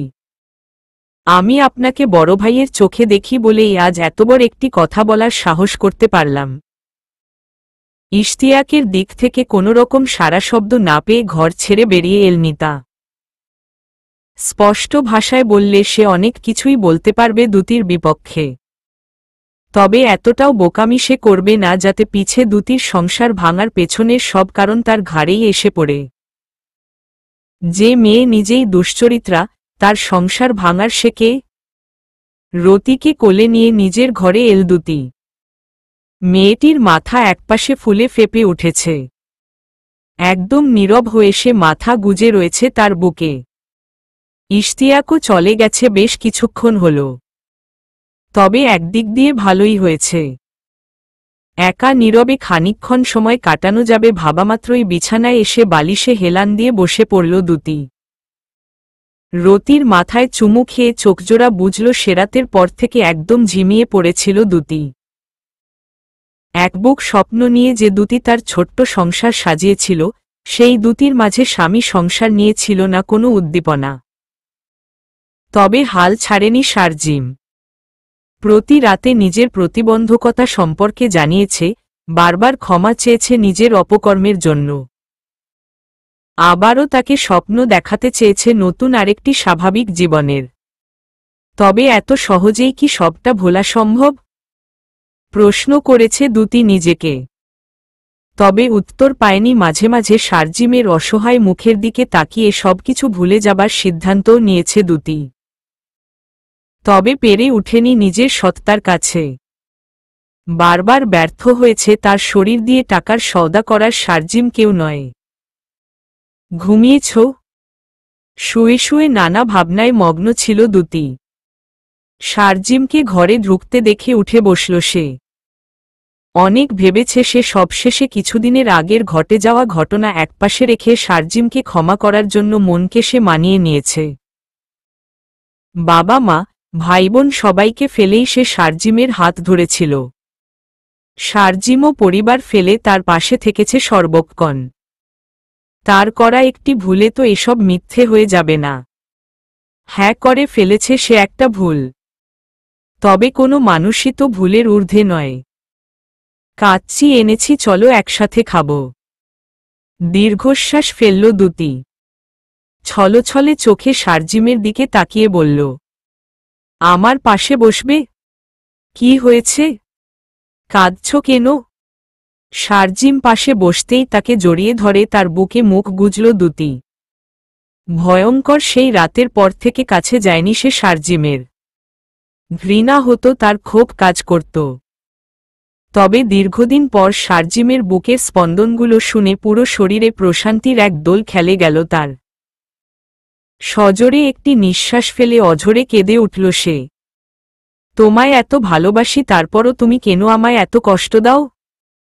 কেন আমাকে কাঁদাও? আমি সবাইকে ফেলে তোমার কাছে এসেছি, তুমি ছাড়া কেউ নেই আমার দুনিয়ায়। পাগল মেয়ে, এভাবে কেউ কাঁদে? জানি না, তবে তুমি কথা দাও তুমি আর কারো কাছ থেকেই টাকা নেবে না। আমায় ছুঁয়ে প্রমিজ করে। নিজের সর্বশক্তি দিয়ে দুটিকে চেপে ধরল শারজিম। শান্ত গলায় বলল, প্রমিজ। আমি প্রাইভেট পড়ানো শুরু করব, আবার সবটা আগের মতো হয়ে যাবে। বলো হবে না? হবে। তুমিও চাকরি খোঁজো, আমাদের দুজনের সংসার আমরা অল্প খরচেই চালিয়ে নিতে পারব। দরকার পড়লে আমরা এই বাসাটা ছেড়ে দেব, আমাদের তো এত বড় বাসার দরকার নেই। সব ঠিক হয়ে যাবে। দুহাতে রাজলে দুটির মুখ তুলে শারজিম মৃদু হাসল। তারপর ঠোঁটজোড়া এগিয়ে দুটির ঠোঁটে ঠোঁট ডোবাল সে। সময় নিয়ে ঠোঁট শুষে নিয়ে হাত বাড়াল দুটির কামিজের দিকে। একে একে দুটির পরনের পোশাক খুলে তাকে শুইয়ে দিল বিছানায়। নিজের ভরটাও তার উপর ছেড়ে দিয়ে দুটির বুকে মুখ ডোবাতেই বেজে উঠল কলিং বেল। তবে তাতে সাড়া না দিয়ে শারজিম নিজের কাজে এগিয়ে গেলেও কলিং বেলের শব্দ আরও তীক্ষ্ণ থেকে তীক্ষ্ণতর হয়ে উঠল তার কানে। শেষমেশ দুটিকে অপেক্ষা করতে বলে সে উঠে পড়ল বিছানা ছেড়ে। একরাশ বিরক্তি নিয়ে দরজা খুলে হাসানকে দেখেই লম্বা একটি দম ছাড়ল। রান্নাঘর থেকে একগোছা দড়ি নিয়ে সে এগুলো তাদের শোবার ঘরের দিকে। শারজিমের পিছনে হাসানকে দেখামাত্র চমকে উঠল দুটি। পাশ থেকে জামা উঠে নিজের শরীর ঢেকে চিৎকার করে কেঁদে উঠল সে। শারজিম, তুমি আমার সাথে এটা কেন করলে? সে কথার জবাব না দিয়ে ইশারায় হাসানকে পা ধরতে বলে দুটির দুই হাত চেপে ধরল শারজিম। দড়ি দিয়ে বাঁধতে বাঁধতে বলল, আজই সে সেই 15 দিনের চলার টাকাও উনিই দিয়েছেন। আমি কি করব দুটি? পুরুষ মানুষের পকেট খালি থাকলে তার মাথা ঠিক থাকে না। তুমি আর ক্ষমা পাবে না শারজিম। আমি তোমায় আর কখনোই ক্ষমা করব না। তুমি কেন আমাকে ঠকালে? আমি তো সত্যিই ভালোবেসেছিলাম তোমায়। কেন তুমি আমার দুর্বলতার সুযোগ নিচ্ছ? আমি তোমায় ভালোবাসি দুটি। এটাকে ভালোবাসা বলে না। তুমি প্লিজ আমার সাথে এটা করো না। আমি আমার বাবার কাছে যাব। আমাকে যেতে দাও। বিছানার সাথে দুতির দুপা বাঁধা শেষ হতেই শার্টের বোতাম খুলতে শুরু করল হাসান। শারজিমের দিকে তাকিয়ে বিরক্ত সুরে বলল, মুখ বাঁধ মাগির, এসব সেন্টিমেন্টাল কথার গুষ্টি মারি। হাসানের অনুমতি পেয়েই দুতির মুখ বেঁধে ফেলল শারজিম। তারপর বেরিয়ে এল ঘর ছেড়ে। ড্রয়িং রুমে এসে টেলিভিশন অন করে সে গা এলিয়ে দিল সোফায়। প্রচুর পানি পিপাসা হচ্ছে তার, তবে উঠে দাঁড়িয়ে দুকদম হেঁটে যাবার শক্তি পাচ্ছে না। সকাল হয়েছে, বেশখানিক্ষণ সূর্যর রক্তিম আলো ঘরে প্রবেশ করেছে, যা দুতির উলঙ্গ শরীরের উপর পড়ে তার উজ্জ্বলতা বাড়িয়ে দিচ্ছে বহুগুণে। সেদিকে কিছুক্ষণ তাকিয়ে থাকার পর দুতির হাত পায়ের বাঁধন খুলে দিল শারজিম। হাত বাড়িয়ে দুতিকে উঠানোর চেষ্টা করতেই হাত ছিটকে তাকে সরিয়ে দিল দুতি। ব্যথায় ভরা শরীর নিয়ে ধীরে ধীরে উঠে মেঝেতে ফেলে রাখা জামা পায়জামা নিয়ে সে এগুলো ওয়াশরুমের দিকে। বিশ্বাস অবিশ্বাসের খেলায় আজ অবিশ্বাসকে জিতিয়ে দিল শারজিম। তবে সে কি ভুলে গিয়েছে, ফুটন্ত কলির মতো মনোরম হৃদয় একবার অবিশ্বাসের তীর প্রবেশ করলেই তা সেই হৃদয়কে ক্ষতবিক্ষত করে মৃত্যুর প্রান্তে নিয়ে দাঁড় করায়? তোমার খাবার। ওয়াশরুম থেকে বেরিয়ে দুতি বিছানায় বসতেই শারজিম একটি প্লেট রাখল তার পাশে। পানি ভর্তি বড় একটি বোতল মেঝেতে রেখে আবারও বলল, খেয়ে নাও, আমি একটু বেরোব। তোমার কিছু লাগবে?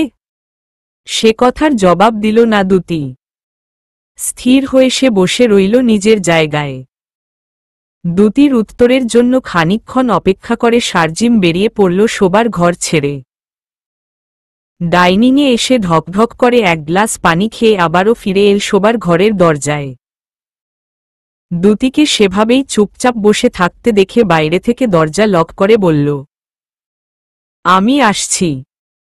মুহূর্তেই দৌড়ে দরজার দিকে এগুলো দুতি।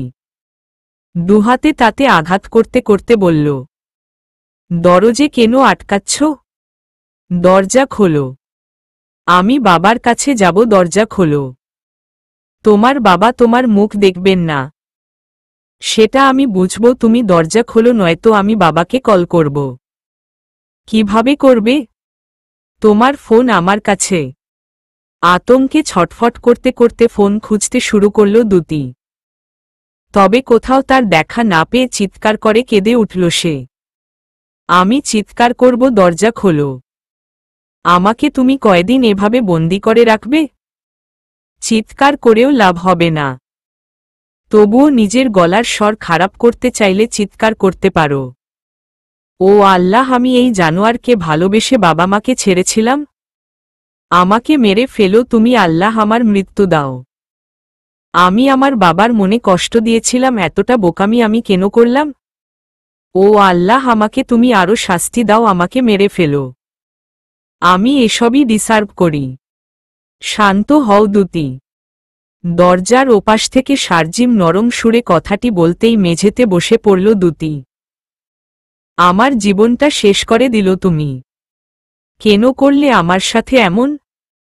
আমি তোমাকে ভালোবেসেছিলাম, বিশ্বাস করেছিলাম। কাল রাতেও আমি সব ভুলে গিয়ে তোমাকে আরেকটা সুযোগ দিয়েছিলাম, কিন্তু তুমি আমাকে একটা পণ্য বানিয়ে ফেললে। খুব লোভী তুমি, খুব খারাপ, জঘন্য। I hate you, I hate you. তুমি আমার সাথে কেন এসব করলে? সময় গড়িয়ে যেতে লাগল। বন্দি অবস্থায় কাটতে লাগল দুতির জীবন। কালের প্রবাহে সময় পেরিয়ে গেলেও কখনোই এ প্রশ্নের জবাব দিত না শারজিম। দুতি ভাবত, কেন এসব করে শারজিম? শুধুই টাকার জন্য? এত টাকা দিয়ে কি করবে সে?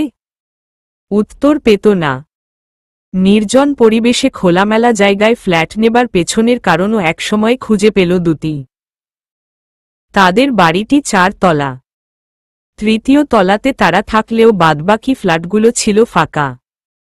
এ বাড়িতে আসার পর দুতি শারজিমকে প্রশ্নটি বারবার করলেও এড়িয়ে যেত সে।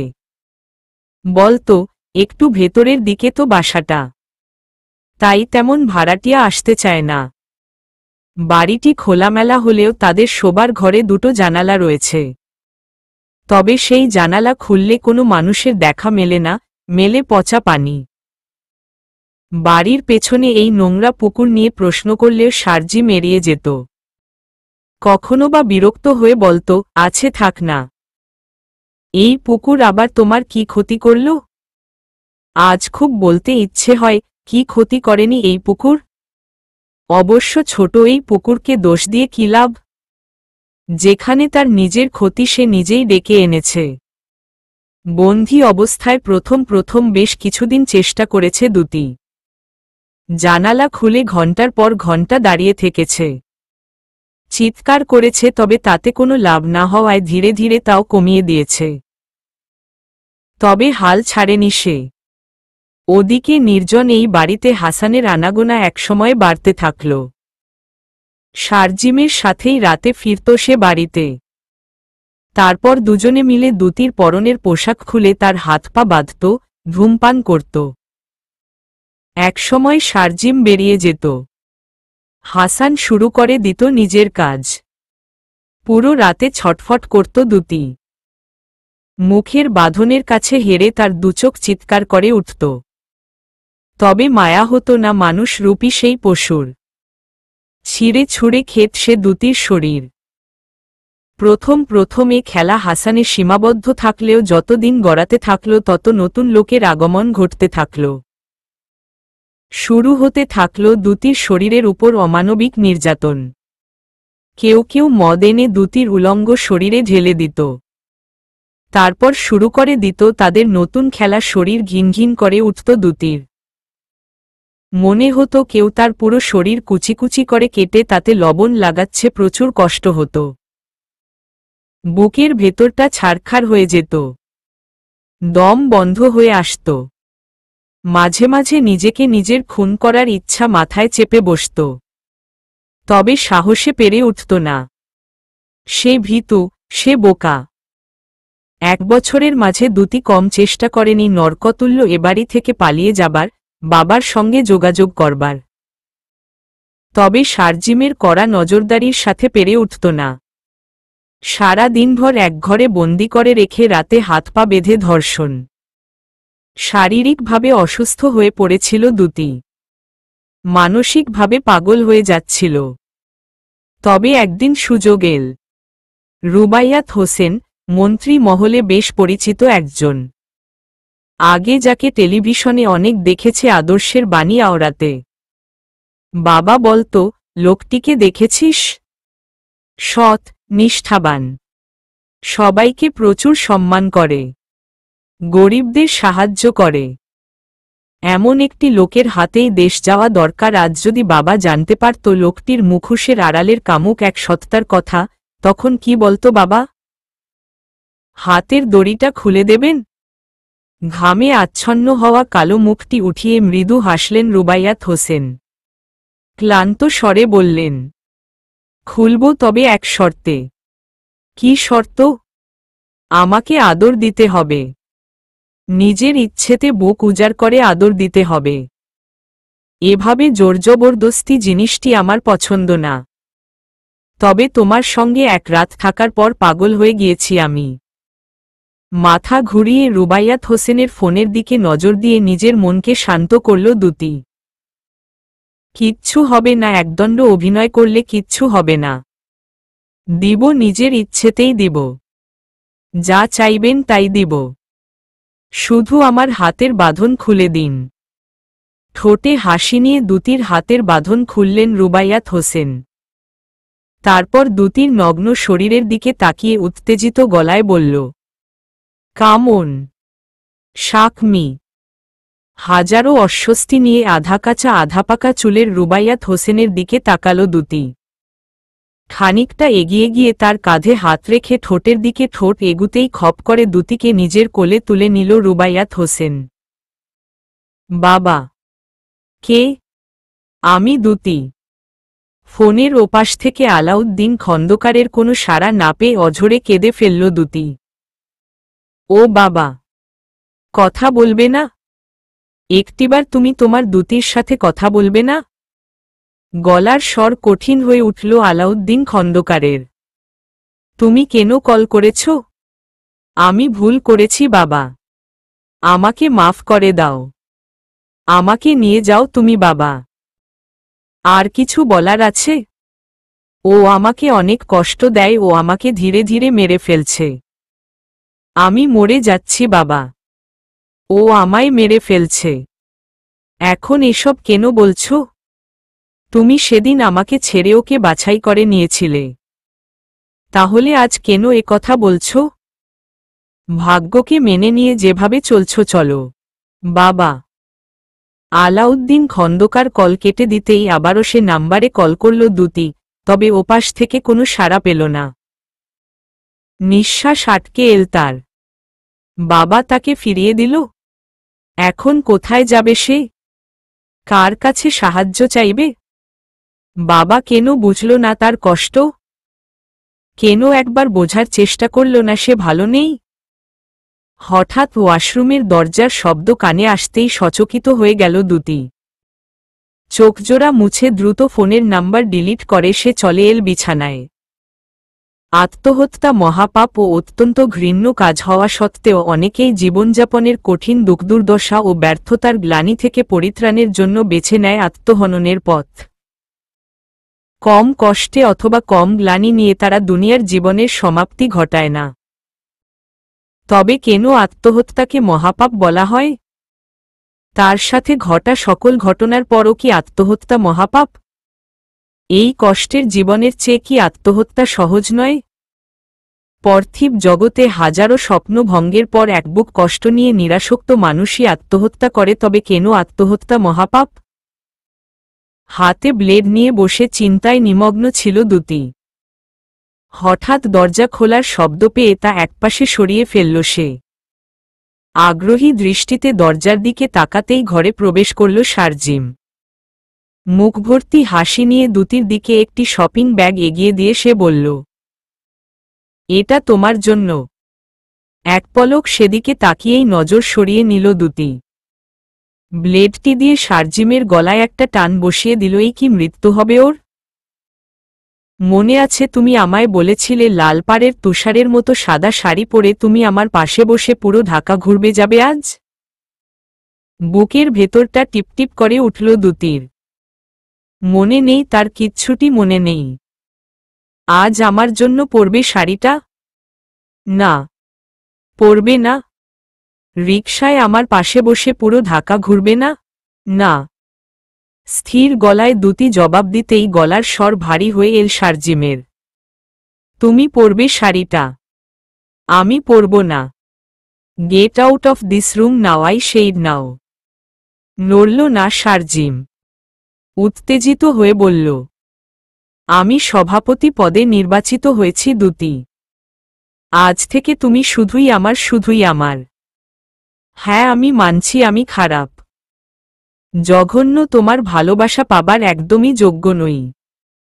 তবে আজ থেকে তুমি শুধুই আমার দ্যুতি। এক মুহূর্তের জন্য থামল শারজিম। দ্যুতির দুহাত চেপে ধরে নরম সুরে বলল, তুমি শুধু আমায় এটুকু উত্তর দাও, আমি নিজে কখনো তোমাকে শারীরিকভাবে কষ্ট দিয়েছি? আমি লাস্ট কবে তোমার কাছে এসেছিলাম বলতে পারো? হ্যাঁ, আমি তোমার হাত পা বাঁধতাম, হাসান ভাইয়ের সাথে বসে ড্রিঙ্কস করতাম। তবে কখনোই আমি তোমাকে বেঁধে তোমার সঙ্গে থাকিনি। কোজ, আই লাভ ইউ। নিজে না করেও অন্যকে দিয়ে করিয়েছ, সারারাত হাত পা বেঁধে রেখেছ, দিনভর বন্দি রেখেছ, এসব কি কষ্ট না?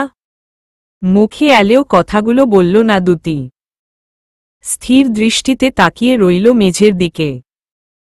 আর কষ্ট করতে হবে না, তোমার শেষ, সব শেষ। আর কেউ আসবে না তোমার কাছে। আর তোমার বন্দি জীবন কাটাতে হবে না, আর আমি তোমায় কষ্ট পেতে দিব না। বিশ্বাস হয় না তোমার? আমি সভাপতি হয়ে গেছি দ্যুতি। এরই মাঝে ফোনের রিংটোন বেজে উঠতেই দ্যুতির হাত ছেড়ে দিল শারজিম। হাসি মুখে ফোন রিসিভ করে বলল, ক্যাম্পাসের কি অবস্থা? আনন্দ মিছিল হচ্ছে? না ভাই, একটা মিস্টেক হয়ে গেছে। তুমি নাটুকু ভাই সভাপতি হইছে। হাসান ভাই আমাদের সাথে বেইমানি করছে, ভাই বেইমানি করছে। মাথায় যেন বাজ পড়ল শারজিমের। হতভম্ব হয়ে গেল সে। হাসান বেইমানি করেছে? অসম্ভব। হাসান তার সাথে এগ্রিমেন্ট করেছিল। দুতিকে দেখিয়ে বলেছিল, এই সুন্দর মেয়েটিকে প্রতি রাতে বিছানায় এনে দিতে পারলেই তুই সভাপতি। বিশ্বাস হয় না? ঠিক আছে চল, কাগজে কলমে ডিল হয়ে যাক। তাহলে আজ সে তার কথা থেকে নড়তে পারে না। ফোন কেটে দ্রুত পায়ে পাশের ঘরের দিকে ছুটল শারজিম। এগ্রিমেন্ট পেপারটি কোথায়? তার কাছেই তো ছিল। শারজিমকে পাশের ঘরের দিকে যেতে দেখে বুক চিরে একটি দীর্ঘশ্বাস বেরিয়ে এল দুতির। সব শেষ? আর কষ্ট পেতে দেবে না? এসব বলে কি প্রমাণ করতে চায় শারজিম? একটি বছর ক্ষণে ক্ষণে খুন হয়েছে সে। জবাই করা মুরগির মতো তার আত্মা ছটফট করেছে। এসব কি এত সহজেই ভোলা সম্ভব? সম্ভব না। টাকা, নিজের অবস্থান যে পুরুষ তার স্ত্রীকে ব্যবহার করে অর্জন করে, সে কখনোই পুরুষ নয়। সে কাপুরুষহীন, নিচু। হঠাৎ সদর দরজার দিকে নজর পড়তেই বুকের ভেতরটা কেঁপে উঠল দুতির। পিছন ফিরে ওড়না গায়ে নিয়ে ধীর পায়ে পাশের ঘরের দিকে এগুলো সে। শারজিমকে হন্য হয়ে কিছু খুঁজতে দেখে ঢোক চেপে নিজের মনকে শক্ত করল। তারপর নিস্তব্ধ পায়ে এগুলো সদর দরজার দিকে। আশেপাশে কোথাও কোনো লোকের উপস্থিতি না পেয়ে দৌড়াতে শুরু করল দুতি। মেইন রোড না মেলা পর্যন্ত থামবে না সে। বন্দি জীবন থেকে মুক্তি পেতে মাত্র কয়েক কদম সে পিছিয়ে। হাঁপাতে হাঁপাতে নামধাম না দেখেই একটি বাসে উঠে পড়ল দুতি। কোথায় যাবে এখন সে? কার কাছে যাবে? বাবার কাছে। কিন্তু তিনি কি তাকে ক্ষমা করবেন? অবশ্যই করবেন। ফোনে হাজারো রাগ অভিমান দেখালেও চোখের সামনে একবার তাকে দেখলে সেই রাগ অভিমান ধরে রাখতে পারবেন না তিনি। দুপুরের কড়া রোদে ছাতা হাতে স্কুল থেকে বেরিয়ে পড়লেন আলাউদ্দিন খন্দকার। গেট দিয়ে বেরিয়ে ছাতা খুলে বামে এগুতেই থমকে গেলেন। এ কাকে দেখছেন তিনি? দুতি। মেয়েটি শুকিয়ে কাঠ হয়ে গেছে, চোয়াল ভেঙে সামান্য নিচের দিকে নেমে পড়েছে।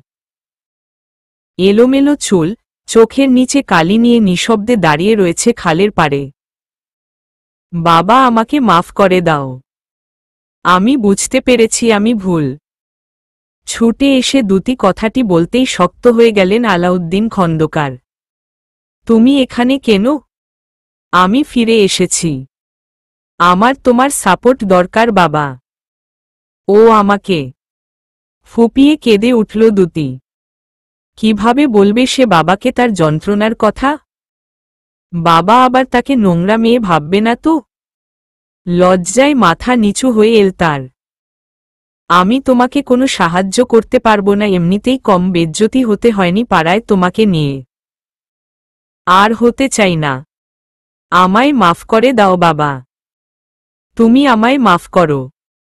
বাবা ও আমায় মেরে ফেলবে। মরে যাও তুমি। তুমি একথা বলতে পারলে? ও বাবা, আমি তোমার দুতি, সেই দুতি যাকে তুমি তোমার নিজের থেকেও বেশি ভালোবাসতে। আমার মেয়ে দুতি আমার কাছে সেই দিন থেকেই মৃত, যেদিন সে আমার ঊর্ধ্বে গিয়ে দুদিনের সম্পর্ককে বেছে নিয়েছিল। সেদিন আমি তোমায় এও জানিয়ে দিয়েছিলাম, তুমি যদি কখনো আমার সামনে আসো তাহলে আমার মৃত মুখ দেখবে। তারপরও তুমি কোনো সাহসে আমার সামনে এলে? তুমি চাও আমার মৃত্যু হোক? তুমি এসব কি বলছ? তাহলে বিদায় হও। হাঁটু গেড়ে বসে আলাউদ্দিন খন্দকারের পা জড়িয়ে ধরল দুতি। আর্তনাদের সুরে বলল, আমি যাব না বাবা। শারজিম আমার বিশ্বাস নিয়ে খেলেছে। আমাকে আজ এমন এক প্রান্তে এনে দাঁড় করিয়েছে যে আজ আমি আমায় নিজেকে ঘৃণা করি। তুমি ছাড়া আমার কেউ নেই বাবা। আজ তুমি আমায় ফিরিয়ে দিল, আমার কোনো পথ থাকবে না। তোমার দুই পায়ে পড়ি বাবা। আমাকে একটু তোমার ছায়ায় আশ্রয় দাও। পা ছাড়ো, আমি আবারও বলছি আমি তোমায় আমার মেয়ে হিসেবে মানি না। আমার একটি মাত্রই মেয়ে রয়েছে, সে দীপা। তোমাকে আশ্রয় দিতে গিয়ে আমি তার ভবিষ্যৎ নষ্ট করে দিতে পারি না। থামলেন আলাউদ্দিন খন্দকার। বুকে পাথর চেপে গলার স্বর আরও কঠিন করে বললেন, আমার আত্মমর্যাদায় যে আঘাত হানতে পারে সে আমার মেয়ে নয়। আমার কাছে একজন মানুষ হিসেবে আত্মমর্যাদাবোধ অনেক উপরে। আজ তোমায় ক্ষমা করে আমি নিজেকে ছোট করতে চাই না। একজন মানুষ হিসেবেই শুধু ভাবলে, বাবা হিসেবে ভাবলে না। উঠে দাঁড়ালো দ্যুতি। চোখের পানি মুছে সে পা বাড়ালো অচেনা এক পথের উদ্দেশ্যে। এ পৃথিবীতে সবাই স্বার্থপর। স্বার্থহীন এই পৃথিবীতে নিঃশ্বাস নেওয়াটা খুব কঠিন। খুব। দ্যুতির যাত্রা পথের দিকে তাকিয়ে চোখজোড়া ভিজে উঠল আলাউদ্দিন খন্দকারের। ডাকবে কি সে তার মেয়েকে? না, যে যাচ্ছে সে যাক। সেদিনও সে আটকায়নি, আর না আজ আটকাবে। তার প্রাপ্য শাস্তিটিকু তাকে পেতে হবেই। এক কাপড়ে দ্যুতি বেরিয়ে এসেছিল ওই নরক থেকে। আসার পথে গাজীপুরের উদ্দেশ্যে বাসে উঠলেও ভাড়া চাইতে এসে তাকে নামিয়ে দিয়েছিল মাঝপথে। বাকি পথটাও সে এসেছিল বাসভর্তি মানুষের গালিগালাজ, অপমান সহ্য করেই। তবে এসে কোনো লাভ হল না। বাবার নিষ্ঠুর হৃদয়ে তার কষ্টের তীর প্রবেশ করেনি। তবে কি বাবার কথামতো মৃত্যুকেই বেছে নেবে সে? না, মুক্তির দুয়ারপ্রান্তে এসে সে মৃত্যুকে বেছে নিতে পারে না। খানিকক্ষণ নীরবে রাস্তায় রাস্তায় ঘোরার পর সুপ্রিয়ার কাছে যাবার সিদ্ধান্ত নিল দ্যুতি। আপাতত সুপ্রিয়া ছাড়া তাকে সাহায্য করার মতো আর কেউ নেই তার। ভর সন্ধ্যায় দ্যুতিকে দেখে অবাক হলেও কোনো রকমের প্রতিক্রিয়া দেখাল না সুপ্রিয়া। তাকে ফ্রেশ হয়ে বিশ্রাম নিতে বলে সে বেরিয়ে এল বারান্দায়। শারজিমের নাম্বারে কল করে অপেক্ষা করতেই ওপাশ থেকে সাড়া দিল শারজিম। এসেছে ভাইয়া। ও এসেছে। কখন এলো? মাত্রই। ঠিক আছে, তুমি ওকে দেখে রাখো। কোথাও বেরুতে দিও না, আমি 20 মিনিটের মাঝেই চলে আসছি। ঠিক আছে, আপনি আসুন, আমি এদিকটা দেখছি। স্বামী স্ত্রীর সম্পর্ক অত্যন্ত পবিত্র এবং মধুর। দুটো থালা একসাথে রাখলে যেমন ঝনঝন শব্দ হয়, তেমন একসঙ্গে দুটো মানুষ থাকতে গেলেও তাদের মাঝে ঝইঝামেলা হয়। তাই বলে রাগারাগি করে হুটহাট স্বামীকে ফেলে বেরিয়ে আসা কোনো সমাধান নয়।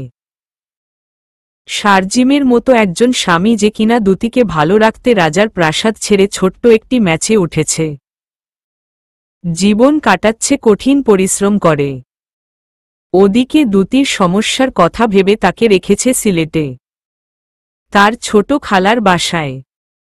কেন করছে শারজিম এসব?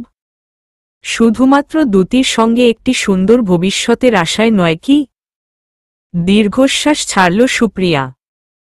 রেলিংয়ে হেলান দিয়ে দাঁড়িয়ে তাকালো আকাশের দিকে। এই 1 বছরের মাঝে কম খোঁজ নেয়নি সে দ্যুতির। তাকে আশ্বস্ত করে শারজিম ভাই বারবার বলেছেন, টেনশন করো না, একবার সভাপতি হয়ে নেই, তোমার বান্ধবীকে রানী বানিয়ে রাখব। আর 1 ইয়ার ড্রপ দিল, কিছুই হবে না, আমি আছি না। সব শুনে মনের ভেতরে প্রশান্তিতে ভরে উঠেছে সুপ্রিয়ার। একমুখ হাসি নিয়ে বলেছে, আপনার উপর আমার সম্পূর্ণ বিশ্বাস আছে। অথচ দ্যুতি তারই সঙ্গে রাগারাগি করে সারাদিন বেচারাকে প্যারার উপরে রেখেছে। দুপুরে যখন উনি তার এখানে খোঁজ করতে এসেছিলেন তখন তার চোখে ছিল দ্যুতির জন্য হাহাকার। তাকে সান্ত্বনা দিয়ে সে বলেছিল, ও আর কোথায় যাবে? ঘুরে ফিরে আমার কাছেই আসবে। তখন আমি ওকে ভালোভাবে বুঝিয়ে দেব। তবে ও কেন ফোন ইউজ করে না?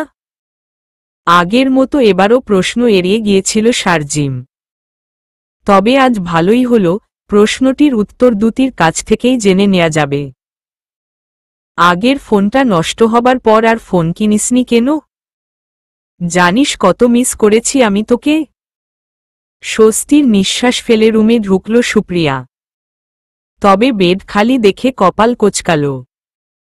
ফোন চার্জে লাগিয়ে দ্যুতির খোঁজে বাথরুমের দিকে এগুলো, তবে তাতেও তার দেখা পেল না। কোথায় দ্যুতি? খানিকক্ষণ আগেও তো তার রুমেই ছিল। ভিড় ঠেলে ফ্লাইওভার ব্রিজে উঠে পড়ল দ্যুতি। লোকজনের উপস্থিতি কমে আসতেই বসে পড়ল এক কোণায়। হলো থেকে বেরিয়েছে সে ঘণ্টা দুয়েক হল। এর মাঝে কোথাও একদণ্ডের জন্য থামেনি সে।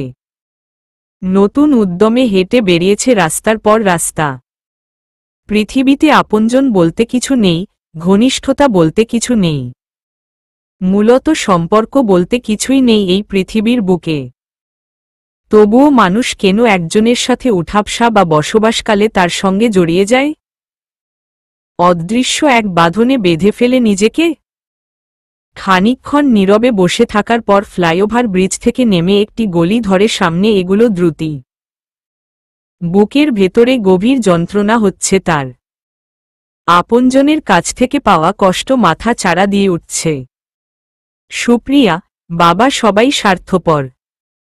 কেন বুঝল না তারা তার অব্যক্ত কষ্টকে? রেট কত? পেছনে থেকে মোটা পুরুষালী গলার স্বর শুনে চমকে সেদিকে তাকালো দ্যুতি।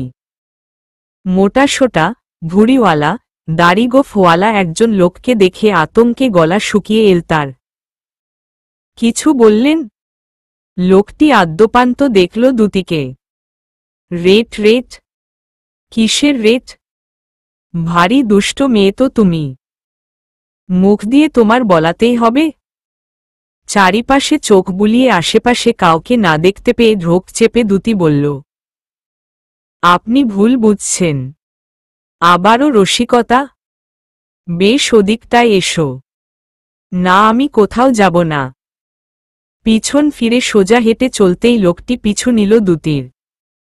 বড় বড় পা ফেলে গাল চুলকোতে চুলকোতে বলল, কোথায় যাচ্ছ?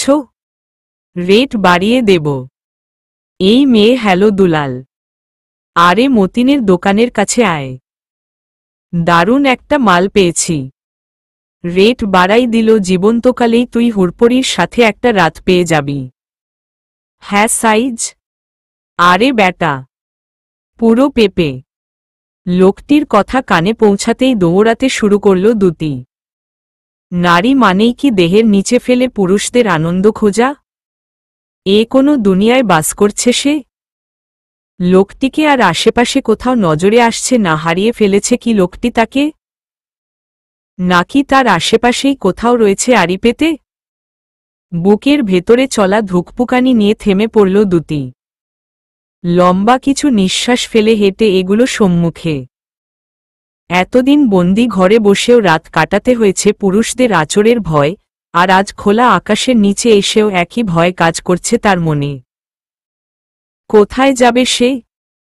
কোথায় গেলে তার মনের ভয়টা পোষ মানবে? নাকি জীবন তার এখানে এসেই থেমে যাবে, মুছে যাবে তার শরীরের সমস্ত পীড়া? দ্যুতি দ্যুতি না।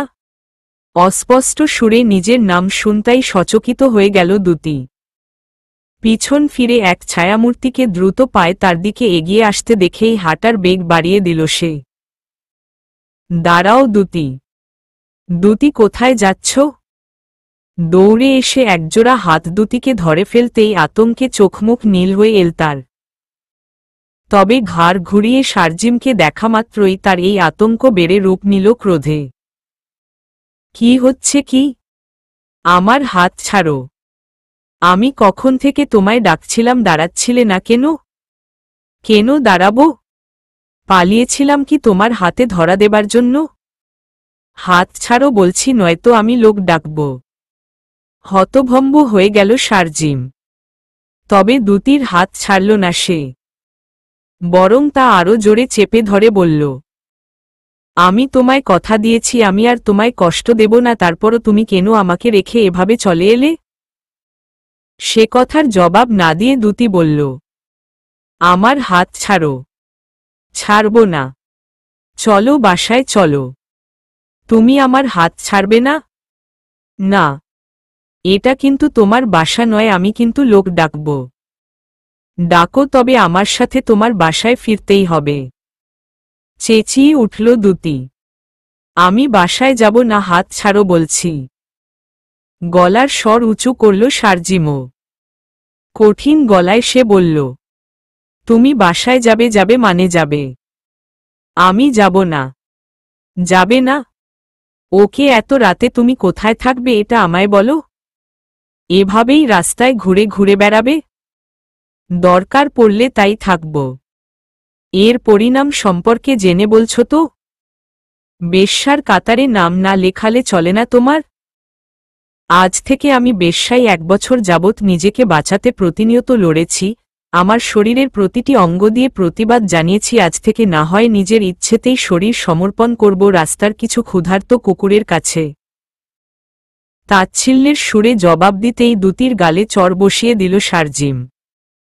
মাথার দুপাশের রগ তার ফেটে যাচ্ছে, হাত পা থরথর করে কাঁপছে অনবরত। রাগে না কষ্টে এমন অদ্ভুত অনুভব হচ্ছে জানা নেই তার। আর একটা বাজে কথা বললে থাপড়িয়ে তোমার গাল লাল করে দেব। চলো রিকশায় ওঠো। অবাক চোখে শারজিমের দিকে তাকিয়ে তার কথা মতো রিকশায় উঠে পড়ল দুতি। এই প্রথম শারজিমের কথায় বুকের ভেতরটায় রক্তক্ষরণ হয়ে যাচ্ছে তার। কিন্তু কেন? সে বোকা বলে? নয়তো নিজের অধিকার দেখিয়ে শারজিমের বলা একটি কথাতেই এতটা প্রভাব কেন পড়বে তার মনে? দীর্ঘশ্বাস ফেলে নিজেকে সামলে নিল দুতি। অন্য কিছু নয়, সকল দুয়ার বন্ধ পেয়ে আজ শারজিমের সঙ্গে যাচ্ছে সে। তার চারিপাশে অসংখ্য দুয়ার থাকলেও একটিও খোলা নেই। সকল দুয়ারে ঝুলছে বিশাল এক তালা, যার চাবির খোঁজ জানা নেই তার।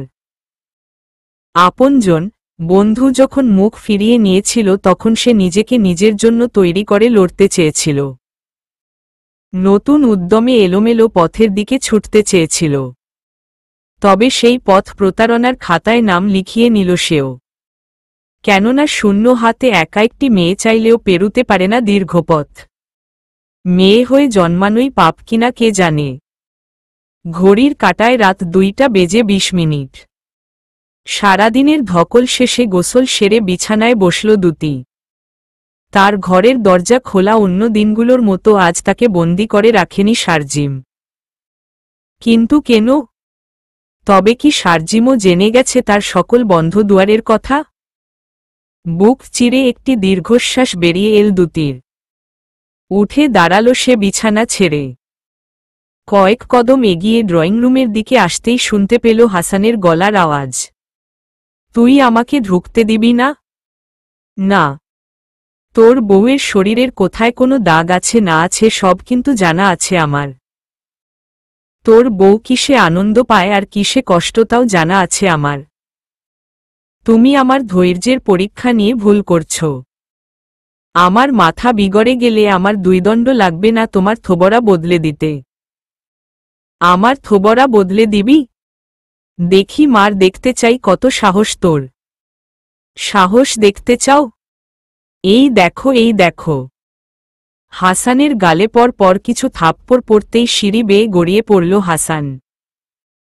শারজিম নিজের জায়গায় স্থির হয়ে দাঁড়িয়ে বলল, একবার ভুল করেছি, বারবার করব না। তোর কি কথা ছিল? তোর কথা ছিল আমাকে সভাপতি করার, তুই কেন টুকুরে করলি? ও না তোর কথা মতো কোনো মেয়েকে ধরে বিয়ে করেছিল আর না তাকে তোর বিছানায় এনে দিয়েছিল। তাহলে কেন সভাপতি করলি তুই ওকে? ওর মারে তোর বিছানায় এনে দিয়েছিল বলে? নিমখারামের বাচ্চা নিমখারাম। সারাদিন চুপচাপ ছিলাম, ধোঁকা দিয়েছি, ধোঁকা খেয়েছি, মেনে নিয়েছিলাম। কিন্তু শুয়োরের বাচ্চা তোর সইল না। তুই একবার দুতির দিকে হাত বাড়িয়ে দেখ, তোকে কেটে টুকরো টুকরো করে কুত্তাকে না খাওয়ালে আমার নাম শারজিম না। তুই বাড়াবাড়ি করে ফেলছিস শারজিম। এর পরিণতি কি ভয়াবহ হতে পারে তার কোনো ধারণা নেই তোর। কি করবি তুই? কি করবি? জবাব দিল না হাসান। কয়েক দণ্ড থেমে সে বলল, শুধু শুধু মাথা গরম করিস না। তোকে বারবার বলেছি এটা একটা ছোট্ট মিস্টেক।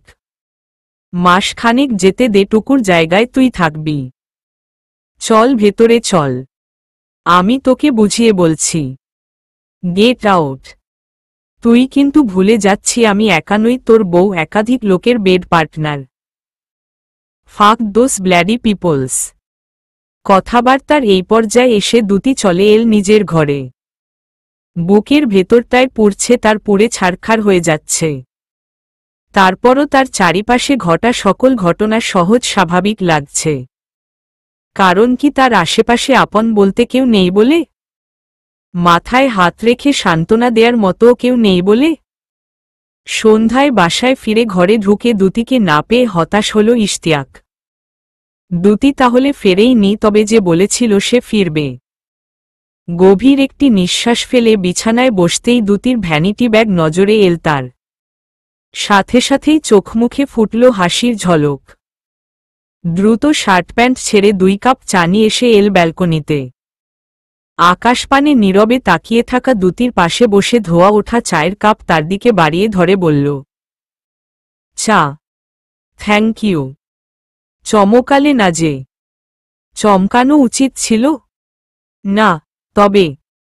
ইশতিয়াককে থামিয়ে দ্যুতি বলল, খুশির চোটে আয়নার সামনে দাঁড়িয়ে আপনি যখন গুনগুন করে গান গাইছিলেন তখনই আপনার উপস্থিতি টের পেয়ে গিয়েছিলাম।